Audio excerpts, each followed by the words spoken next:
I was babysitting for the Vance family, a lonely farmhouse swallowed by corn so tall you couldn't even see the main road. It was the summer of 1982. Mr. Vance told me only one thing before they left. If you hear laughter in the fields, do not turn off the porch lights. It sounded like a rural superstition, but in that graveyard silence of the countryside, even the faint scent of rotting corn felt like a warning. Little Lucy was a perfect child until 10 o'clock struck. Suddenly, she froze, tilted her head toward the window, and whispered, "They're here. They want to play hide and seek." I looked out, but I only saw black stalks swaying in the wind. Then I heard it, a quiet, childish giggle coming directly from the thick field. But Lucy was the only child for 10 miles. I went to check the door lock and noticed a small handprint on the glass, but it was on the outside. I tried to lead Lucy upstairs, but she tore away and pointed to the kitchen door that led straight into the fields. It was wide open. A cold draft swept through the room and the porch lights began to flicker. In the middle of the kitchen lay a track, not human, but something that looked like a foot made of husks and dirt. I ran to the porch to shut the door, but it was too late. Figures began to emerge from the corn. They weren't children. They were things as tall as adults, but their bodies were woven from twisted corn stalks. Instead of faces, they had crude burlap masks stitched to their plant-like necks with rusty wire. I turned off the porch lights by accident. It was a mistake. The laughter stopped instantly, replaced by the sound of thousands of dry leaves rubbing together. The things began to circle the house. I heard their fingers, sharp as sickles, scratching against the wooden walls. Lucy stood in the middle of the living room and began to sing a harvest song. Her voice sounded hollow, as if speaking through a mask. I fled with her into the pantry and barricaded the door with a heavy cabinet. I heard those things break inside. Their steps were heavy and wet. One of them stopped right outside the pantry door. Through a crack, I saw a cornstalk snaking inside, twisting like a snake, searching for us. A human eye was grown into it. I knew we couldn't stay there. I grabbed Lucy and crawled through a small vent window outside, directly into the fields. I thought we'd be safe in the corn, but the field was their kingdom. The stalks closed in around us like prison bars. Every movement hurt, as if the plants were cutting me. Then I tripped over something hard. It was a skeleton in children's clothes. Lucy looked at me and her eyes were suddenly pitch black. "You're not the one hiding," she said. "You're the one being sown." At that moment, roots erupted from the ground and began to wrap around my ankles. They dragged me down into the black, damp earth. I saw one of those masked things leaning over me, holding an old, rusty sickle. I screamed and tore myself away with all my strength. I ran toward where I sensed the road was, while the field roared with anger behind me. I burst onto the asphalt just as a local sheriff's car was passing. When he found me, I was covered in dirt and my pockets were filled with hundreds of dried corn kernels. The Vance house was empty in the morning. No Lucy, no parents. The sheriff told me that house had been abandoned for 20 years since the Great Drought. But I know what I saw. To this day, I can't walk past a cornfield without hearing that quiet, rustling laughter. And sometimes, when I wake up, I find a fresh corn leaf in my bed. It was 1974, and the Miller estate was the kind of house that felt like it was holding its breath. It sat at the end of a long, unlit gravel road, surrounded by oaks that clawed at the gray sky. Mr. and Mrs. Miller were late-night people, academics who left me with their 6-year-old son, Toby, and a list of rules that seemed more like warnings. The most important one was, do not, under any circumstances, open the heavy velvet curtains in the nursery. Toby was a quiet child, the kind who stared at corners as if watching something move. After I tucked him in, I sat in the downstairs parlor, the only sound being the rhythmic ticking of a grandfather clock. Around midnight, the phone rang. When I answered, there was no voice, only the sound of wet, rhythmic breathing and a faint, metallic scraping. I hung up, my skin crawling, and checked the locks. Everything was sealed. But when I looked up at the ceiling, I saw a dark, damp stain spreading directly above me. The stain was coming from the nursery. I ran upstairs, my heart thumping against my ribs. Toby was fast asleep, but the room was freezing. The air smelled of stagnant pond water. I looked at the nursery window, where the heavy velvet curtains were twitching, not from a graft, but as if something was standing behind them, leaning against the glass. I remembered the rule, but then I saw a small, pale hand with unnaturally long fingers peeking out from the fabric.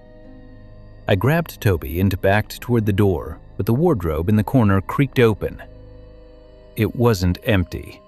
A figure was hunched inside, folded in ways a human body shouldn't be. It was wearing a tattered black suit, but the skin on its face was gray and translucent, stretched over a skull that had no nose and no ears. Its eyes were just two wide, hollow pits filled with thick, black oil. The creature stepped out, its limbs unfolding with a series of wet, sickening pops. It was nearly 7 feet tall, its head scraping against the ceiling.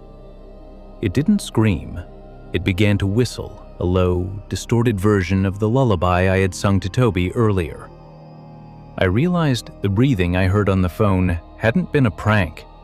The creature had been in the house the whole time, watching from the shadows of the rafters. I bolted down the stairs, Toby screaming in my arms. I reached the front door, but the brass handle was glowing red hot. I couldn't touch it. I turned back, and the creature was at the top of the stairs, not walking but descending in a jerky, frame-by-frame motion. It dropped a small object that rolled down the steps and stopped at my feet. It was Toby's favorite teddy bear, but its head had been replaced with a shriveled human heart. I ran for the kitchen, looking for the cellar key. The walls were starting to weep that same dark oil I saw in the creature's eyes. I found the cellar door, but as I opened it, I realized the stairs were gone. There was only a vertical shaft that dropped into a pit of writhing, pale limbs. The tall guest was behind me now. I could feel its freezing breath on the back of my neck. It whispered in a voice that sounded like dry leaves. "He's not yours to keep. He was promised to the house before he was born." It reached out, and its fingers began to lengthen, turning into thin, sharpened needles. I did the only thing I could. I smashed the kitchen window with a chair and leaped out into the rain, clutching Toby. We ran through the mud, never looking back at the house. As we reached the road, I looked up at the nursery window one last time. The curtains were wide open, and the tall guest was standing there, waving a pale, multi-jointed hand. The Millers were never found. The house was empty when the police arrived, except for one thing. In the nursery, they found my own driver's license pinned to the wall with a silver needle. Beside it, written in oil, were the words, "We'll need a new sitter soon." I still can't sleep in the dark, and every time I see a red curtain, I see those hollow, oily eyes. Babysitting for the Sterling family was supposed to be easy money. Their house was an architectural gem from the late 19th century, filled with dark wood, high ceilings, and hallways that ended in impenetrable shadows. I was 19, and back then, in 1979, I believed the greatest danger of the night was boredom.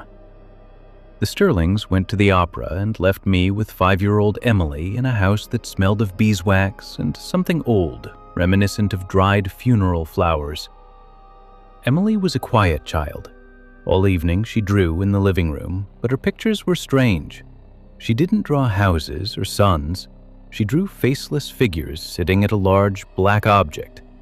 When I asked her what it was, she just pointed a finger at the ceiling and whispered, "The lady in the dust wants to play, but she has no fingers." At that moment, the first faint, metallic chime echoed through the house. It sounded like a piano, but the Sterlings didn't have a piano, at least not on the ground floor. Emily looked at me with her big eyes, and I felt the first wave of real fear. The sound was coming from the attic, a place I was forbidden to go. The Sterlings emphasized that they had the attic key with them, yet the music continued, a slow, painful melody that sounded like someone trying to play an instrument that was years out of tune and rusted. I took Emily's hand and decided to check the house to make sure all the doors were locked. In the dining room, I came across an old portrait of the original owner. She was a pale woman with fingers so long they looked like spider legs. Her gaze followed me across the room. I noticed in the painting she was holding a small silver key. When I looked closer, I saw a real, fresh tear leaking from her eye. The music from the attic intensified. Now it wasn't just a melody, it was a frantic chaos of notes, as if someone was pounding the keys in a fit of rage. Emily let go of me and began walking toward the stairs. Her movements were jerky, unnatural. I tried to stop her, but when she turned to me, her face was blank. The skin was stretched over the bone, and her lips were sewn with fine, silver wire. I screamed and ran after her, but the staircase began to stretch beneath my feet. There were suddenly hundreds of steps. When I finally reached the attic door, I found it open. There was no furniture inside, just a massive, grand piano in the center of the room. The piano was covered in a layer of dust thick as snow, but the keys were moving on their own. Sitting at the instrument was a figure in a tattered dress, but instead of hands, she had only sharp bone stumps. The figure slowly turned. It wasn't a dress she was wearing, it was her own skin, stripped and hanging in tatters. Instead of eyes, she had only empty sockets from which dry dust poured. Emily stood beside her, reaching out her hands as if she wanted to be buried. The figure opened its mouth, and a sound of grinding metal came out. "I need new hands," she creaked, and her bone stumps began to lengthen toward me. I wanted to run, but the attic floor began to turn into black keys. Every step I took triggered a deafening tone that tore at my ears. I felt the fingers on my hands beginning to stretch, bones snapping and skin tightening until my palms looked like those in the portrait.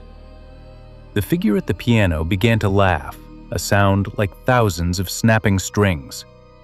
Her face began to change, and suddenly she looked exactly like me. Emily caught my leg, and her grip was icy. "Play with us," she whispered, even though her mouth was still sewn shut. At that moment, the piano opened, and I saw what was inside instead of strings. There were stretched human tendons, thousands of thin fibers that vibrated with every note. The entire instrument was built from human bodies artistically folded into the shape of a grand piano. I gathered the last of my strength and kicked Emily away. I threw myself at the attic window and crashed through the glass. I fell for an eternity while the Sterling house shrank above me into a single black dot. When I hit the lawn, I wasn't dead. I was covered in blood and glass shards, but my hands were normal again. A final, long note came from the upper window. I saw a figure standing there, waving with my own hands. The Sterlings returned to find me in shock. Emily was sleeping in bed, claiming she had dreamed of music all night. The police found nothing in the attic, no piano, no dust, just an empty room with a locked door. But since that night, I can't listen to classical music. Every time I hear a piano, I feel the bones in my fingers start to ache. And sometimes, when it's perfectly quiet at night, I hear a faint, metallic chime from under my own bed, as if someone is trying to tune a string.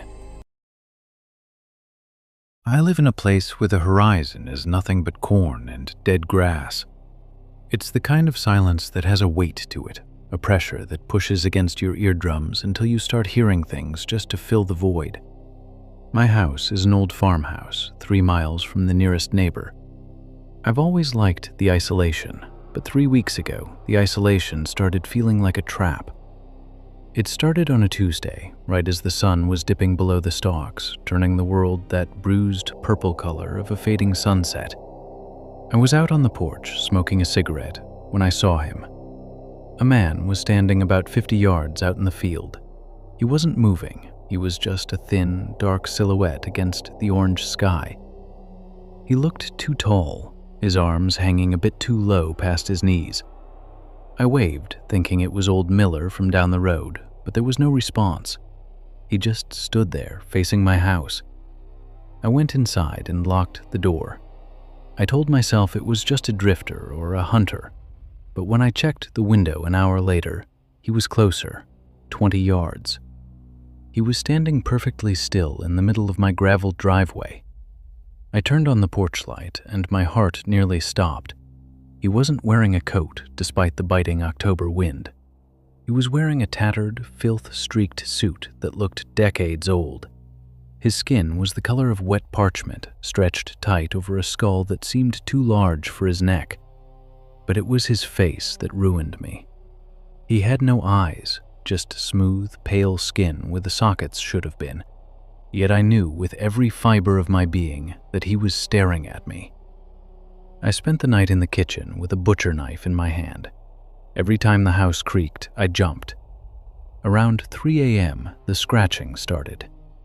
It wasn't at the door, it was coming from under the floorboards, like someone was trying to find a soft spot in the wood. I stood in the center of the room, watching the floor, terrified that a pale, spindly finger would poke through the grain at any second. The next morning, the man was gone. I walked out to the driveway, my hands shaking. There were no footprints in the gravel, no bent stalks of corn, nothing. I tried to convince myself I had a fever dream until I got to my truck. Written in the thick layer of dust on the windshield were 4 words in jagged, shaky handwriting. I like your breath. I didn't sleep that night, or the next. I boarded up the windows, but it didn't help. The scratching moved from the floor to the walls. It followed me from room to room. I would sit in the hallway, the only place with no windows, and listen to the sound of something heavy dragging itself around the perimeter of the house. Then came the whispering. It wasn't coming from outside. It was coming from the vents, a dry, papery sound like dead leaves blowing in the wind. It didn't use words at first, just a rhythmic clicking of the tongue. But on the 5th night, the clicking stopped, and a voice, hollow and ancient, sighed my name through the floorboards. It didn't sound like a person. It sounded like the house itself was learning how to speak. Yesterday, I found the cellar door open. I know I locked it. I descended the stairs with a flashlight, my breath hitching in my throat. In the far corner of the coal cellar, I saw a pile of old clothes I didn't recognize. I stepped closer and realized they weren't clothes. It was skin. Thin, translucent sheets of it, shed like a snake's, shaped perfectly like a man. I ran back upstairs, but when I reached the kitchen, I realized the house was different. The furniture was shifted an inch to the left, the pictures on the wall were tilted, and there, on the kitchen table, sat a single, fresh tooth. A human molar. I felt my own mouth with my tongue, counting, praying. All mine were there. I'm in the bedroom now. I've pushed the dresser against the door. The scratching has stopped and the silence is back, that heavy, suffocating silence. But it's worse now, because I can hear a wet, rhythmic breathing coming from under my bed. And for the first time, I realized that the man in the field wasn't trying to get in. He was waiting for whatever was already inside to finish its work. The breathing under the bed is getting louder. It's matching my own rhythm. I'm staring at the edge of the mattress, watching a pale, lipless mouth slowly crest over the side, revealing rows of flat, human teeth. It isn't going to scream. It's going to whisper. And I know, deep down, that when it does, I won't be the one who walks out of this house tomorrow. I never pick up hitchhikers. It's a rule I've lived by since I started driving long-haul routes across the Northern Territories. The roads up there are lonely, flanked by pines that grow so thick they swallow the light even at noon. But 3 nights ago, the rain was coming down in sheets, so heavy that my wipers couldn't keep up, and my headlights were failing to pierce the gray wall in front of me. Then, in the middle of a stretch of road 50 miles from the nearest town, my engine just died. The silence that followed was absolute. No hum of the heater, no radio static, just the frantic drumming of rain on the metal roof of my old sedan. I tried the ignition. Nothing. I sat there for 20 minutes, debating whether to stay put or start walking. That's when I saw him in the rearview mirror. He was sitting in my back seat. I didn't hear a door open. I didn't feel the car shift under his weight. He was just there, a dark mass in the shadows. My heart didn't just beat. It slammed against my ribs like a trapped bird. I couldn't move. I couldn't even scream. I just stared at his reflection. He was wearing a yellow raincoat, the kind fishermen wear, but it was dripping with something thicker and darker than rainwater. His hood was up, casting a deep shadow over his face, but I could see his hands resting on his knees. They were gray, the skin wrinkled and translucent like they'd been submerged in water for weeks. "Keep driving," he whispered. His voice didn't sound like it came from a throat. It sounded like 2 wet stones being rubbed together. The car is dead," I managed to choke out. My eyes were fixed on the mirror, terrified that if I blinked, he'd be leaning over my shoulder. The man didn't move, but the car suddenly lurched forward. The engine stayed silent, the dashboard stayed dark, but we were moving. We were accelerating down the black ribbon of the highway, guided by a force I couldn't understand. The rain outside seemed to stop hitting the glass, or maybe we were moving too fast for it to land. Everything outside became a blur of black and gray. "Where are we going?" I asked, my voice trembling so hard I could barely form the words. The man slowly tilted his head. The hood of his coat slipped back just an inch. He didn't have a nose, just 2 jagged slits in a face of raw, red muscle. But he had a mouth, and he was smiling. It wasn't a human smile. His lips stretched back further than they should have, revealing gums that were black and swollen. "Home," he grated. I looked back at the road and realized we weren't on the highway anymore. We were on a narrow dirt track, overgrown with briars that clawed at the sides of the car. The trees here were different, twisted, leafless things that looked like skeletal hands reaching for the sky. The air inside the car began to smell of stagnant water and old, wet earth. "I don't live here," I sobbed, clutching the steering wheel so hard my knuckles turned white. "Please, just let me out. Take the car, take everything." The figure leaned forward. I could feel the cold radiating off him, a chill that sank deep into my bones. He placed a hand on my shoulder. His fingers were freezing, and through my shirt I could feel that they weren't solid. It felt like being touched by a bag of wet slush. "We're almost there," he whispered into my ear. "The others are waiting. They've been waiting since the bridge collapsed." I remembered then. 10 years ago, a bridge on this old route had washed away during a storm. A bus had gone over the edge. No survivors. They never found all the bodies. I looked at the speedometer. It was buried at 120 miles per hour, yet there was no wind noise, no vibration, just that wet, rhythmic breathing from the seat behind me. I looked in the mirror one last time. The man was gone, but the seat was soaked through with a dark, oily sludge. I looked back at the road, and my heart stopped. The dirt track ended abruptly at the edge of a jagged ravine. At the bottom, partially submerged in a black, bubbling river, sat the rusted remains of an old bus. Dozens of figures in yellow raincoats were standing around it, their eyeless faces all turned upward, watching me approach. I slammed on the brakes, but the pedal went to the floor with no resistance. The car didn't slow down.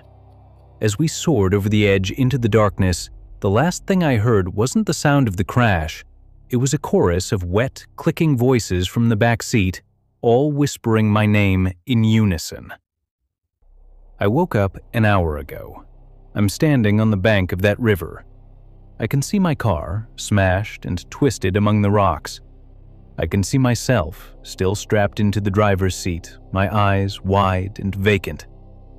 I'm not cold anymore, I'm just wet.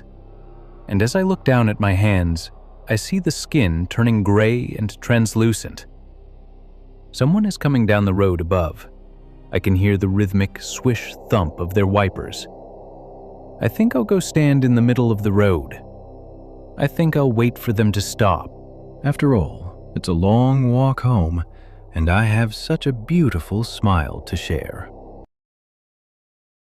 They told me the Blackwood mine had been sealed for 60 years for a reason. They spoke of pockets of bad air and shifting rock. But in this town, stories are the only currency we have. I was young, desperate for the silver they said was left behind in the lower shafts, and arrogant enough that a sturdy rope and a brass oil lantern were all I needed to beat the dark. I didn't know that some things in the deep don't need eyes to see you. The descent was the first warning. The air changed the moment I passed the first 100 feet. It became thick, tasting of copper and old, stagnant sweat. The walls of the shaft were damp, weeping a black, oily fluid that stained my gloves. I reached the bottom of the main gallery, my lantern casting long, flickering shadows that seemed to dance just a second behind my own movements. The silence was so heavy it felt like a physical weight on my shoulders. I started walking toward Section 4. My boots made a rhythmic on the rusted iron tracks. After a few minutes, I stopped to check my map. One extra step. I froze. The sound had come from the darkness behind me, about 20 yards back. I swung my lantern around. The light cut through the gloom, revealing nothing but jagged rock and rotted timber supports. I waited, holding my breath until my lungs burned. Nothing, just the drip of water somewhere far off. I kept moving, faster now. I reached a narrow crawl space where the ceiling had partially collapsed.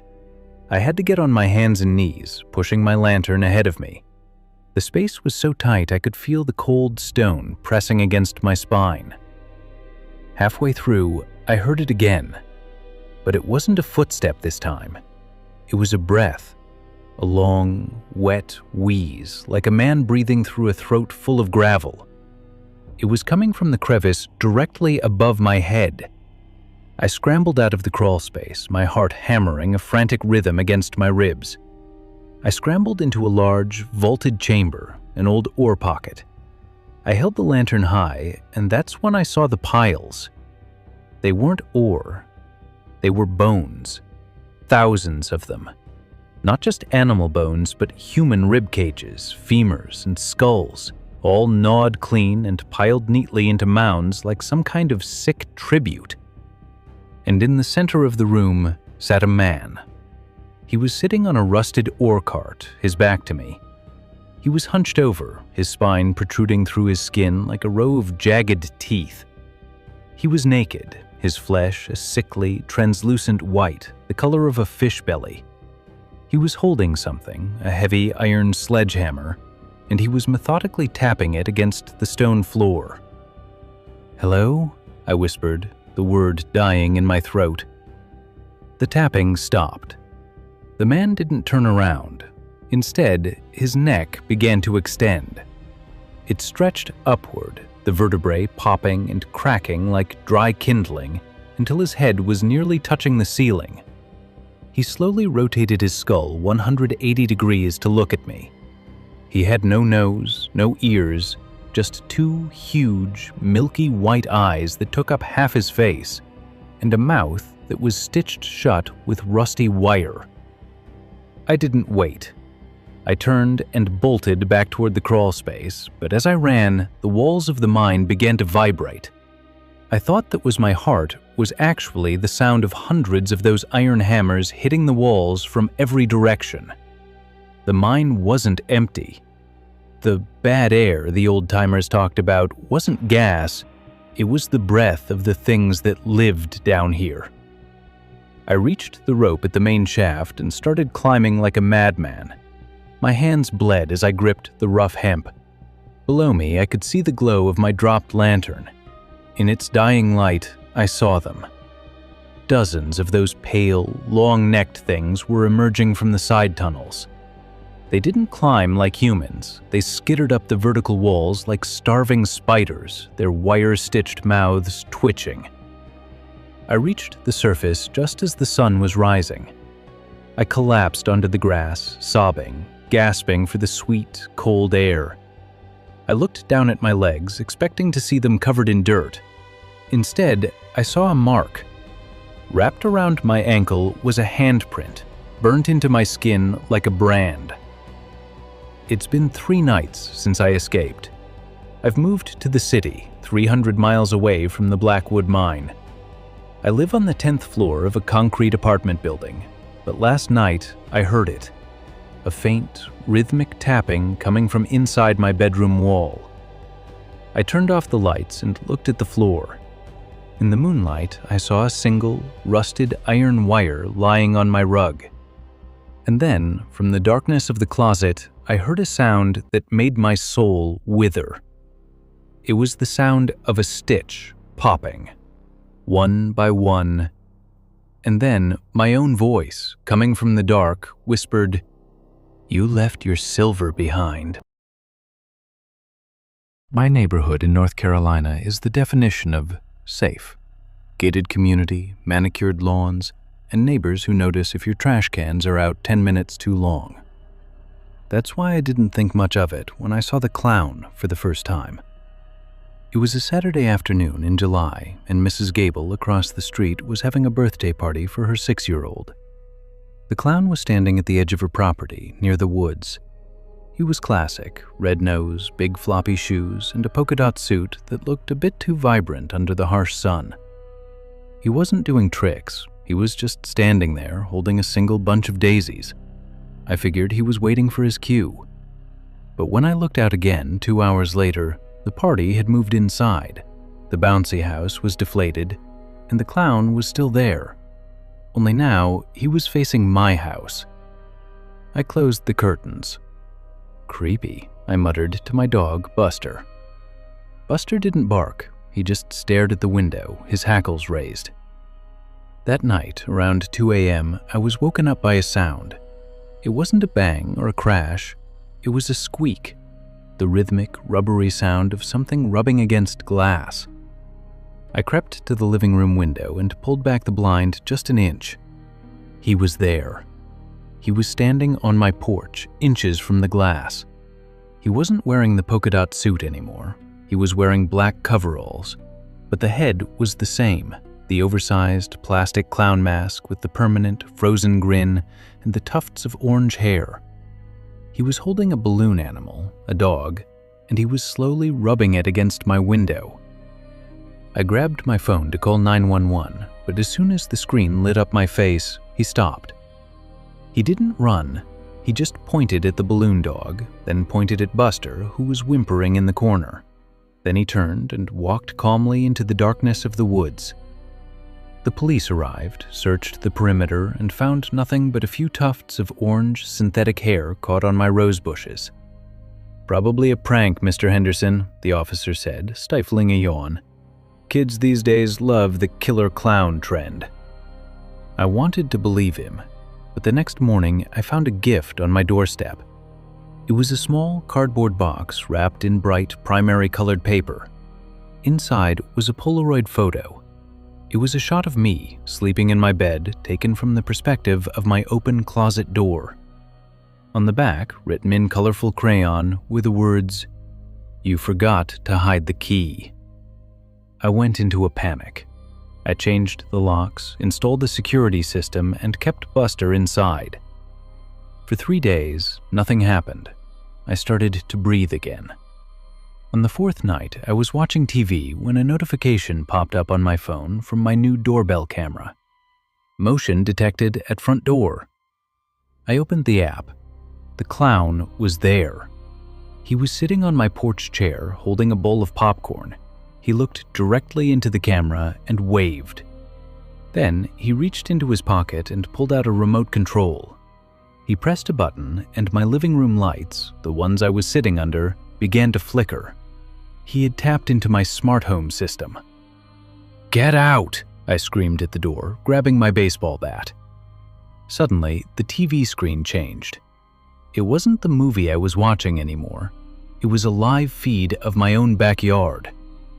The camera was positioned inside my tool shed.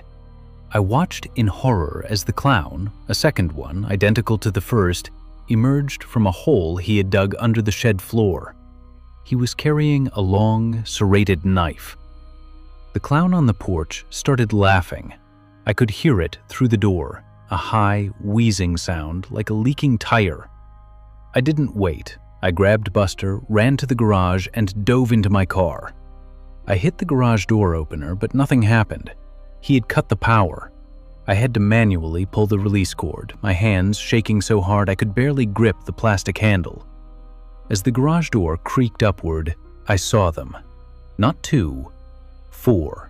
4 identical clowns standing in a semicircle at the end of my driveway. They were all holding hands, blocking the exit, their plastic faces glowing in my headlights. I didn't stop. I floored it. I felt the sickening thud as the car hit one of them, but I didn't look back. I drove straight to the police station and refused to leave until morning. When the SWAT team cleared my house, they found something that still haunts me. They found that the clowns hadn't been living in the woods. They had been living in the crawl space above my ceiling for months. They had drilled tiny holes in the drywall, eyes in the ceiling, to watch me. They found 4 sleeping bags, hundreds of empty candy wrappers, and a diary. The last entry was dated from the night I escaped. It said, "He's fast, but we have his spare tire. See you on the highway, neighbor." I never went back. I left everything, my furniture, my clothes, my past. But every time I'm driving at night and I see a car behind me with one headlight out, or a person standing a bit too still by the side of the road, I look at my passenger seat, and I pray I don't see a balloon dog waiting for me. I've been a professional home inspector for 12 years. I've seen it all: black mold, crumbling foundations, and even a mummified raccoon or 2. But I never had a reason to quit my job until I inspected a foreclosure in rural Ohio last October. The house was an old Queen Anne style, beautiful but neglected. The bank wanted a full report before they put it on the market. I arrived at dusk, which was my first mistake. The power was off, so I was working by the beam of my high-powered LED flashlight. Everything was routine until I got to the basement. Behind a stack of rotting firewood, I found a small wooden door leading to a crawl space under the kitchen. I checked my clipboard and sighed. I had to go in. I put on my coveralls, grabbed my camera, and slid inside on my belly. The air was stagnant, smelling of wet dirt and something sweet, like rotting cotton candy. I shined my light around the low ceiling. That's when I saw it. Tacked to the floor joists directly above my head were dozens of Polaroid photos. I stopped crawling and looked closer. Every single photo was of a child sleeping in their bed. Different children, different rooms, but the same perspective, from the floor, looking up. My stomach did a slow roll. I moved the light further into the dark corner of the crawl space. In the very back, sitting on a child's beanbag chair that looked out of place in the dirt, was a man. He was wearing a full clown costume.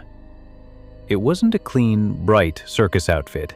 It was a filthy, oversized yellow jumpsuit with giant red buttons stained with brown streaks that I hoped were just mud.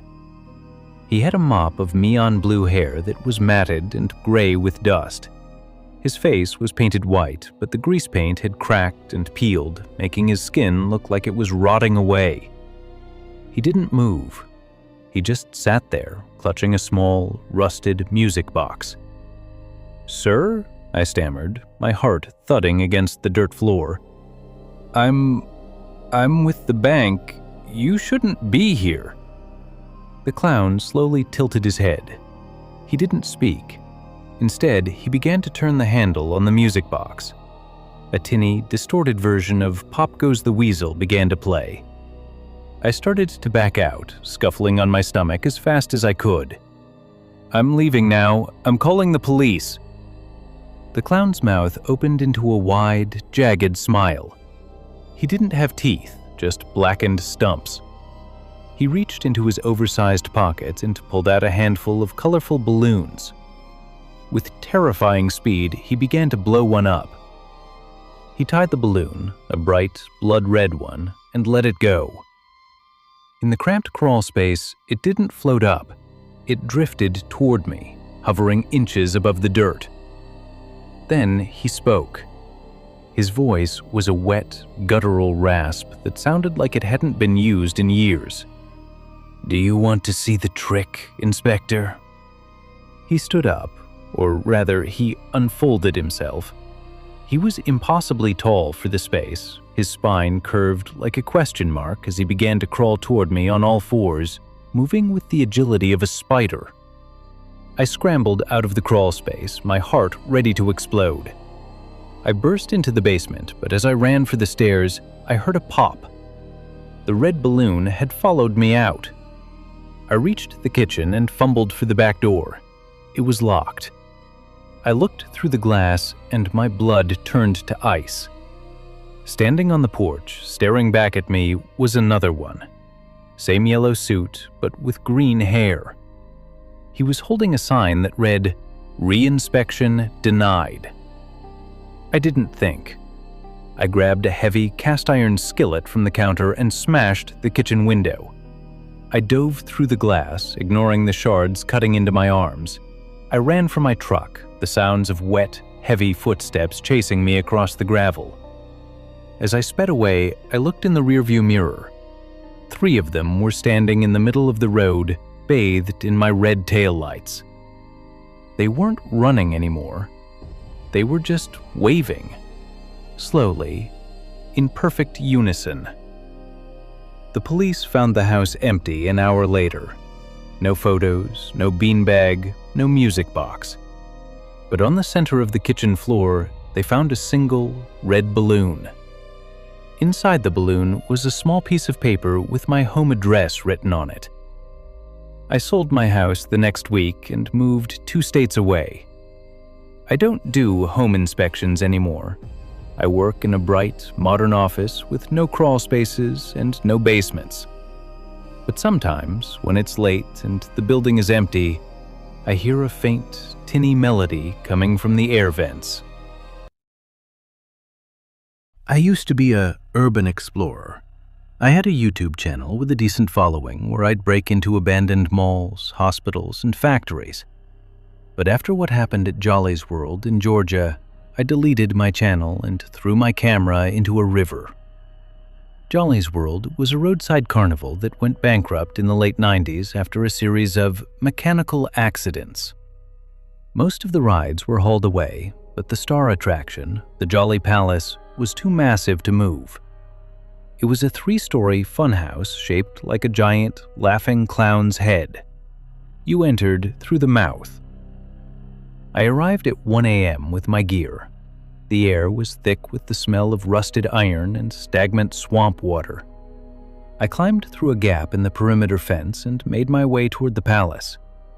In the moonlight, the clown's face looked skeletal, its red-painted lips peeling away like dead skin.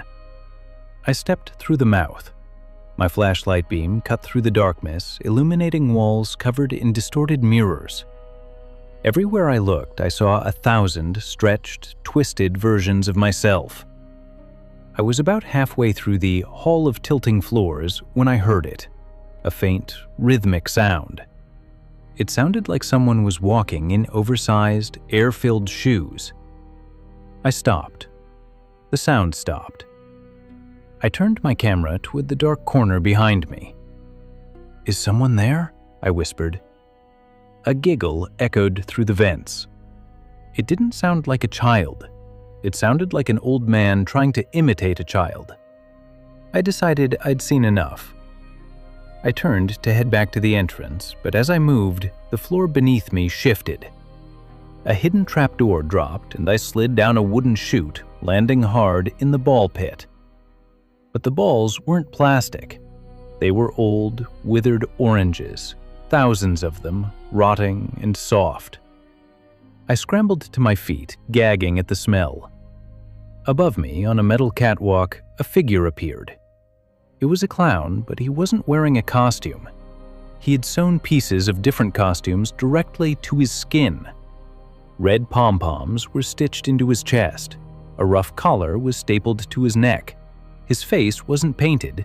He was wearing a mask made of actual dried leather that looked suspiciously like human skin, painted with crude, dripping colors. He was holding a long shepherd's crook with a sharpened hook at the end. "Fresh meat for the funhouse," he wheezed. He jumped from the catwalk with a grace that shouldn't have been possible. I ran. I dived through a door into the rotating barrel. The massive cylinder started to spin the moment I stepped inside, throwing me against the walls. Through the gaps in the wood, I saw him. He was standing outside the barrel, calmly turning a manual crank, laughing as I was tossed around like a rag doll. I managed to wedge my heavy tripod into the gears of the barrel. There was a sickening crunch of metal, and the cylinder lurched to a halt. I crawled out, my head spinning, and ran toward the spiral slide. I climbed the internal stairs, my lungs burning. When I reached the top floor, the brain of the clown, I found a room filled with old carnival prizes. But they weren't teddy bears, they were trophies. Wallets, shoes, glasses, and dozens of sets of car keys. There was a small TV monitor on a desk powered by a car battery. It showed a live feed of the entrance. I saw my own car parked at the fence, and standing next to my car was another clown holding a gasoline can. A hand gripped my ankle from beneath the pile of trophies. "Don't leave yet," a muffled voice said. "The show is just starting." I kicked out, my boot hitting something soft. I didn't take the slide. I ran for the emergency exit, a small window in the clown's eye. I smashed the glass with my camera and climbed out onto the ledge 30 feet above the ground. Below me, the two clowns were waiting. They were looking up, holding a giant safety net. But as I got closer, I saw the net was made of barbed wire. I looked to my left and saw a thick power cable running from the palace to a nearby utility pole. I didn't think. I jumped, grabbing the cable and sliding down like a zip line. The friction burned my palms to the bone, but the adrenaline masked the pain. I hit the ground running. I didn't go for my car. I knew it was a trap. I ran into the woods, thorns tearing at my face, and didn't stop until I hit the main highway 2 miles away. I flagged down a trucker and told him everything. When the police returned to Jolly's World, the funhouse was on fire. By the time the flames were out, there was nothing left but charred iron. They found no bodies, no trophies, no car keys, but they did find my camera. It was sitting on a stump at the edge of the woods, perfectly intact. When I got it back, I checked the last video file. It wasn't a recording of my escape. It was a 10-minute video of me sleeping in my apartment from the night before I went to the carnival. The camera had been held by someone standing right over my bed. At the very end of the video, A gloved hand reaches into the frame and tucks a strand of my hair behind my ear. "See you tomorrow, Jolly," a voice whispers. I don't go out at night anymore. I don't go to fairs, and I don't look in mirrors, because I know that to them, the world is just one big funhouse, and they're still waiting for me to take my turn on the slide. The forest bordering the Miller farm was not a place of life, but a place of slow, quiet digestion. Even in the peak of a sweltering July, the sun's warmth never managed to penetrate the canopy. Instead, the light was filtered through the thick, waxy leaves until it was a sickly, underwater green that made the skin look jaundiced and the shadows look like ink. The ground was always slick, covered in a black, oily moisture that smelled of wet copper and ancient, undisturbed peat. It was the perfect stage for a game of hide-and-seek, provided you didn't mind the way the trees seemed to reposition themselves the moment you turned your head. Marcus was the one chosen to seek. He stood against the hangman's oak, a tree so twisted and scarred with knots that it looked like a frozen explosion of agony. He shut his eyes tight, pressing his forehead against the rough, freezing bark, and began the ritual. 10, 11, 12. His friends, Toby and Leo, had vanished into the dense undergrowth moments before. Toby, fueled by a frantic burst of adrenaline, ran until his lungs felt like they were filled with hot coals. He didn't want the shallow ditches or the hollow logs near the edge of the farm. He pushed deeper into the bruised part of the woods, where the bark of the trees turned a deep, necrotic purple. He found what he was looking for near a stagnant creek, a massive, upturned pine tree. Its root ball was a jagged wall of earth and wood, splayed out like the legs of a giant, prehistoric spider frozen in mid-crawl. Beneath the roots was a hollow, a dark, inviting burrow lined with what looked like soft, ivory-white moss. It looked warm. It looked like the ultimate hiding spot, a place where Marcus would never think to look. Toby slid inside, pulling a screen of dead, brittle ferns over the entrance to mask the disturbance. Inside the hollow, the world underwent a sudden, violent change. The sounds of the forest, the incessant drone of the cicadas, the whistling wind, and the distant, rhythmic pulse of Marcus's counting vanished instantly. There was a pressure in Toby's ears, the kind of crushing silence you feel at the bottom of a deep, dark pool. He reached out to touch the white moss, but his hand recoiled with a jolt of pure electricity. It wasn't moss. It was hair. Fine, silken, human hair, growing in thick, tangled mats directly out of the damp, pulsing earth. The ground beneath him began to shift. It wasn't dirt or stone. It was soft, yielding, and unnaturally warm, like a mattress made of living muscle. Toby tried to scramble out, but the roots of the pine tree began to contract. They wove together with a wet, organic clicking sound, forming a cage of bone-colored wood that blocked the last of the green light.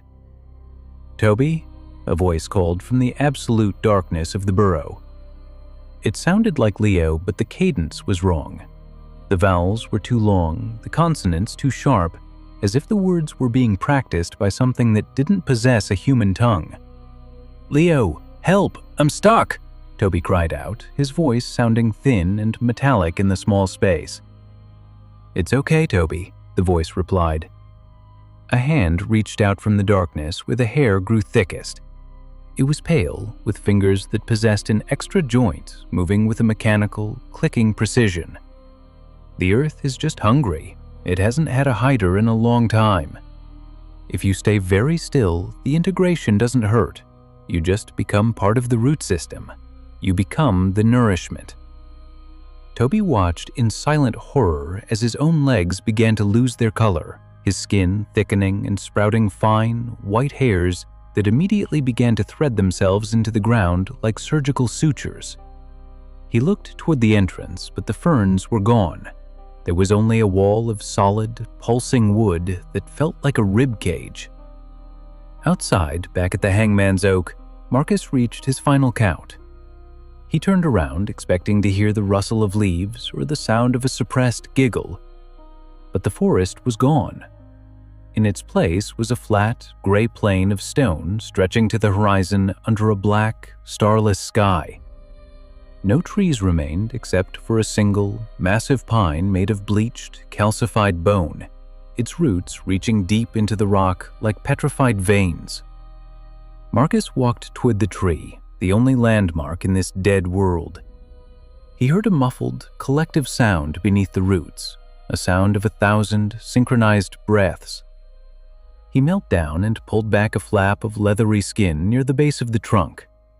Inside the hollow, he saw thousands of small, white faces, all woven together like a macabre carpet. They were all blinking in unison. One of them, a face that bore a terrifying resemblance to Toby, opened its mouth, which was filled with that same white, silken hair. "Your turn to hide, Marcus," the faces whispered in a chorus of dry leaves. The bone tree's roots lashed out like whips, wrapping around Marcus's ankles with a strength that snapped the bone instantly. As he was dragged into the hollow, he realized why the forest back on the farm was always so quiet. Everyone was still playing, and the earth was very, very good at finding them. The manor did not merely occupy the valley, it seemed to exhale, a rhythmic, subterranean groan that vibrated through the floorboards and settled into the marrow of anyone brave enough to cross its threshold.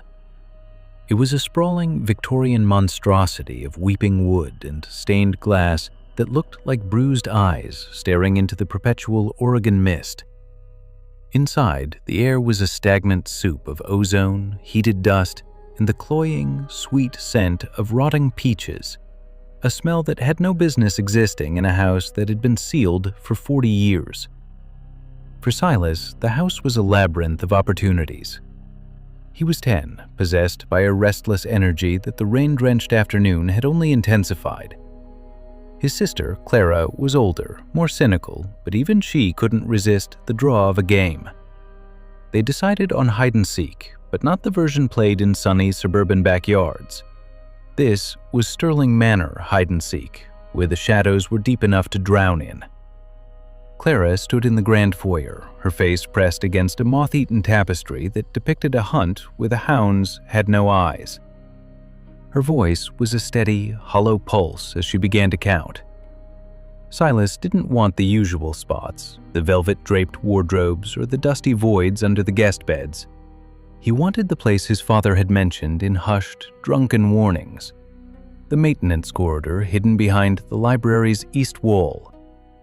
He found the access panel behind a portrait of a long-dead patriarch whose expression seemed to shift into a scowl as Silas slid the wood aside. He squeezed into the darkness, his ribs scraping painfully against cold brick and rusted iron rungs. Above him, the shaft stretched into a lightless infinity. Below, it was a black throat that felt as though it were actively pulling at his shoes. He began to climb, his breath coming in shallow, ragged gasps that sounded far too loud in the narrow space. 97, 98. Clara's voice was a ghost of a sound now, filtered through layers of lath, plaster, and ancient, dry-rotted timber. Silas reached a small wooden observation platform high above the library floor. A tiny slit in the wall provided a Judas hole, a relic from an era when servants were expected to be invisible observers. He pressed his eye to the wood, expecting to see Clara's small silhouette darting between the towering mahogany bookshelves. Instead, the library was filled with figures. They weren't ghosts made of light or mist. They were solid, gray entities standing in a perfect, concentric circle in the center of the room. Their heads were tilted back at a sharp, agonizing angle, staring directly up at the ventilation grate where Silas was perched. They had no eyes, just smooth, unbroken skin stretched over their sockets, yet Silas felt their collective gaze like a physical heat, a pressure that made the air in his lungs feel like lead.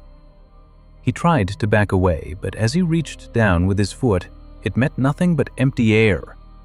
The iron rungs he had just climbed were gone. The ladder had vanished into a downward plunging void that felt as though it had no bottom. The air in the shaft began to vibrate with a low-frequency hum that bypassed his ears and rattled his teeth directly in his skull. Then, a presence manifested above him. A man was hanging upside down from the ceiling of the vent, his limbs elongated and bent at impossible, spider-like angles. His skin had the color and texture of damp, gray newspaper, and his mouth had been crudely sewn shut with thick, black twine that looked like it had been pulled through the flesh while he was still screaming. He held a long, translucent finger to his face, demanding a silence that Silas was too terrified to break. The figures in the library below began to sway in unison, their humming reaching a pitch that made the metal platform groan. The man hanging above Silas began to tear at the twine on his mouth. He didn't use a tool. He used his own elongated, yellowed fingernails, ripping the threads with a violence that sent small, dry flakes of skin falling onto Silas's face. As the last thread gave way, the man's jaw didn't just open, it unhinged, dropping nearly a foot and revealing a dark, cavernous throat that looked like an endless tunnel. From that black cavity, Clara's voice emerged, perfect, clear, and full of the innocent joy of a child who had just found a prize. It didn't say, "found you." It began to recite Silas's own thoughts, his most private fears, and the exact time and date of a day that hadn't happened yet. The man reached out with fingers that felt like cold, wet wax. Silas tried to scream, but the air in the shaft had been sucked away, leaving him in a vacuum of his own terror. The house wasn't a building, it was a digestive tract, and Silas had crawled directly into the gullet. When the search party arrived 3 days later, they found the manor silent and the fog thicker than ever. They found Clara in the library, but she wasn't looking for Silas anymore. She was sitting on the floor, staring at the closed ventilation grate with a strange, fixed grin. In her lap was a spool of thick, black twine and a rusted needle. She was carefully stitching her own lips together, her hands moving with the practiced precision of someone who had been taught by a master. Silas was never found, but the workers who eventually came to tear the house down decades later reported something strange.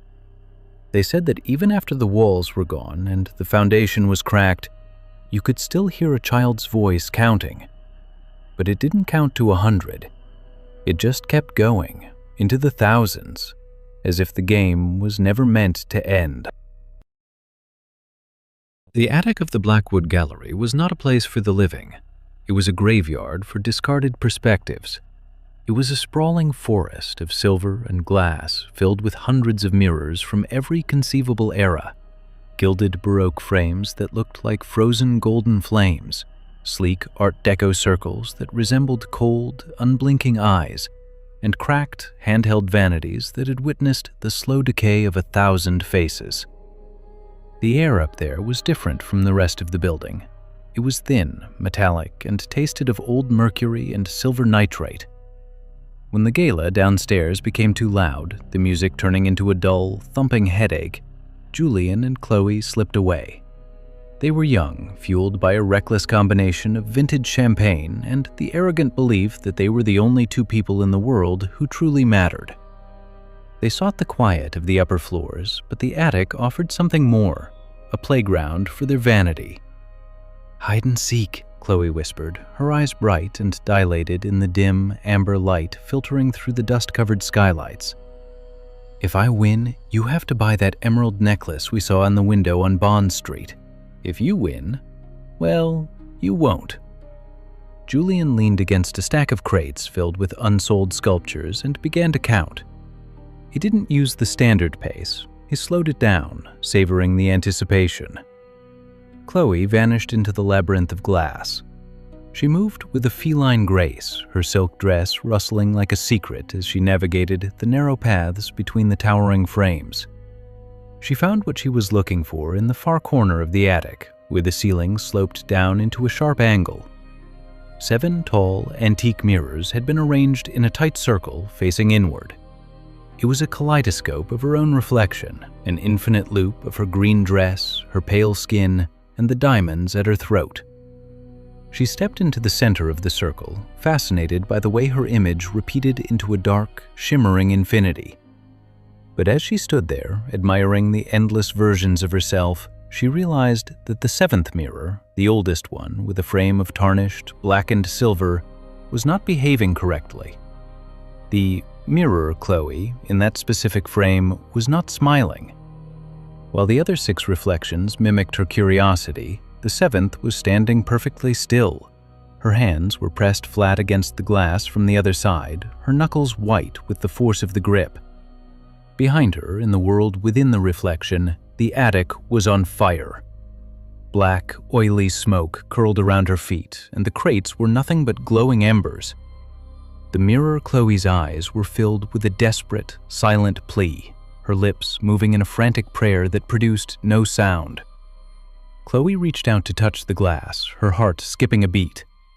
The surface was not cold, as glass should be. It was burning hot.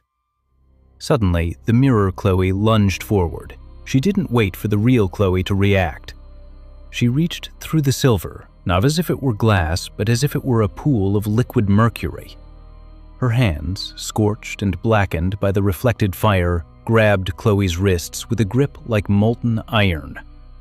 With a violent, bone-snapping jerk, Chloe was pulled into the silver. She tumbled onto the charred, soot-covered floor of the reflection. The air was thick with the suffocating smell of burning oil and old lead paint. The heat was blistering, a physical weight that threatened to peel the skin from her bones. She turned back to the mirror, screaming for help, but it was no longer a window to the attic. It was a solid, freezing wall of ice that distorted her view of the room she had just left, turning Julian's distant counting into a slow, demonic growl. On the other side, in the cool, quiet safety of the attic, the mirror Chloe stepped out of the frame. She smoothed her silk dress, which was now pristine and free of soot. She adjusted her hair with a mechanical precision that no human could achieve, and she practiced a smile in the remaining 6 mirrors, a smile that was just a fraction too wide, revealing a row of teeth that looked like jagged shards of glass. 89, 90, 91. Julian opened his eyes and began his search. He moved through the maze of mirrors, chuckling as he caught glimpses of himself. He eventually found her standing by the 7th mirror, her back to him, staring at the tarnished frame. "Found you," he laughed, reaching for her hand. "Yes," she said. Her voice was a perfect mimicry of Chloe's, but beneath it was a sound like a heavy stone being dragged over gravel.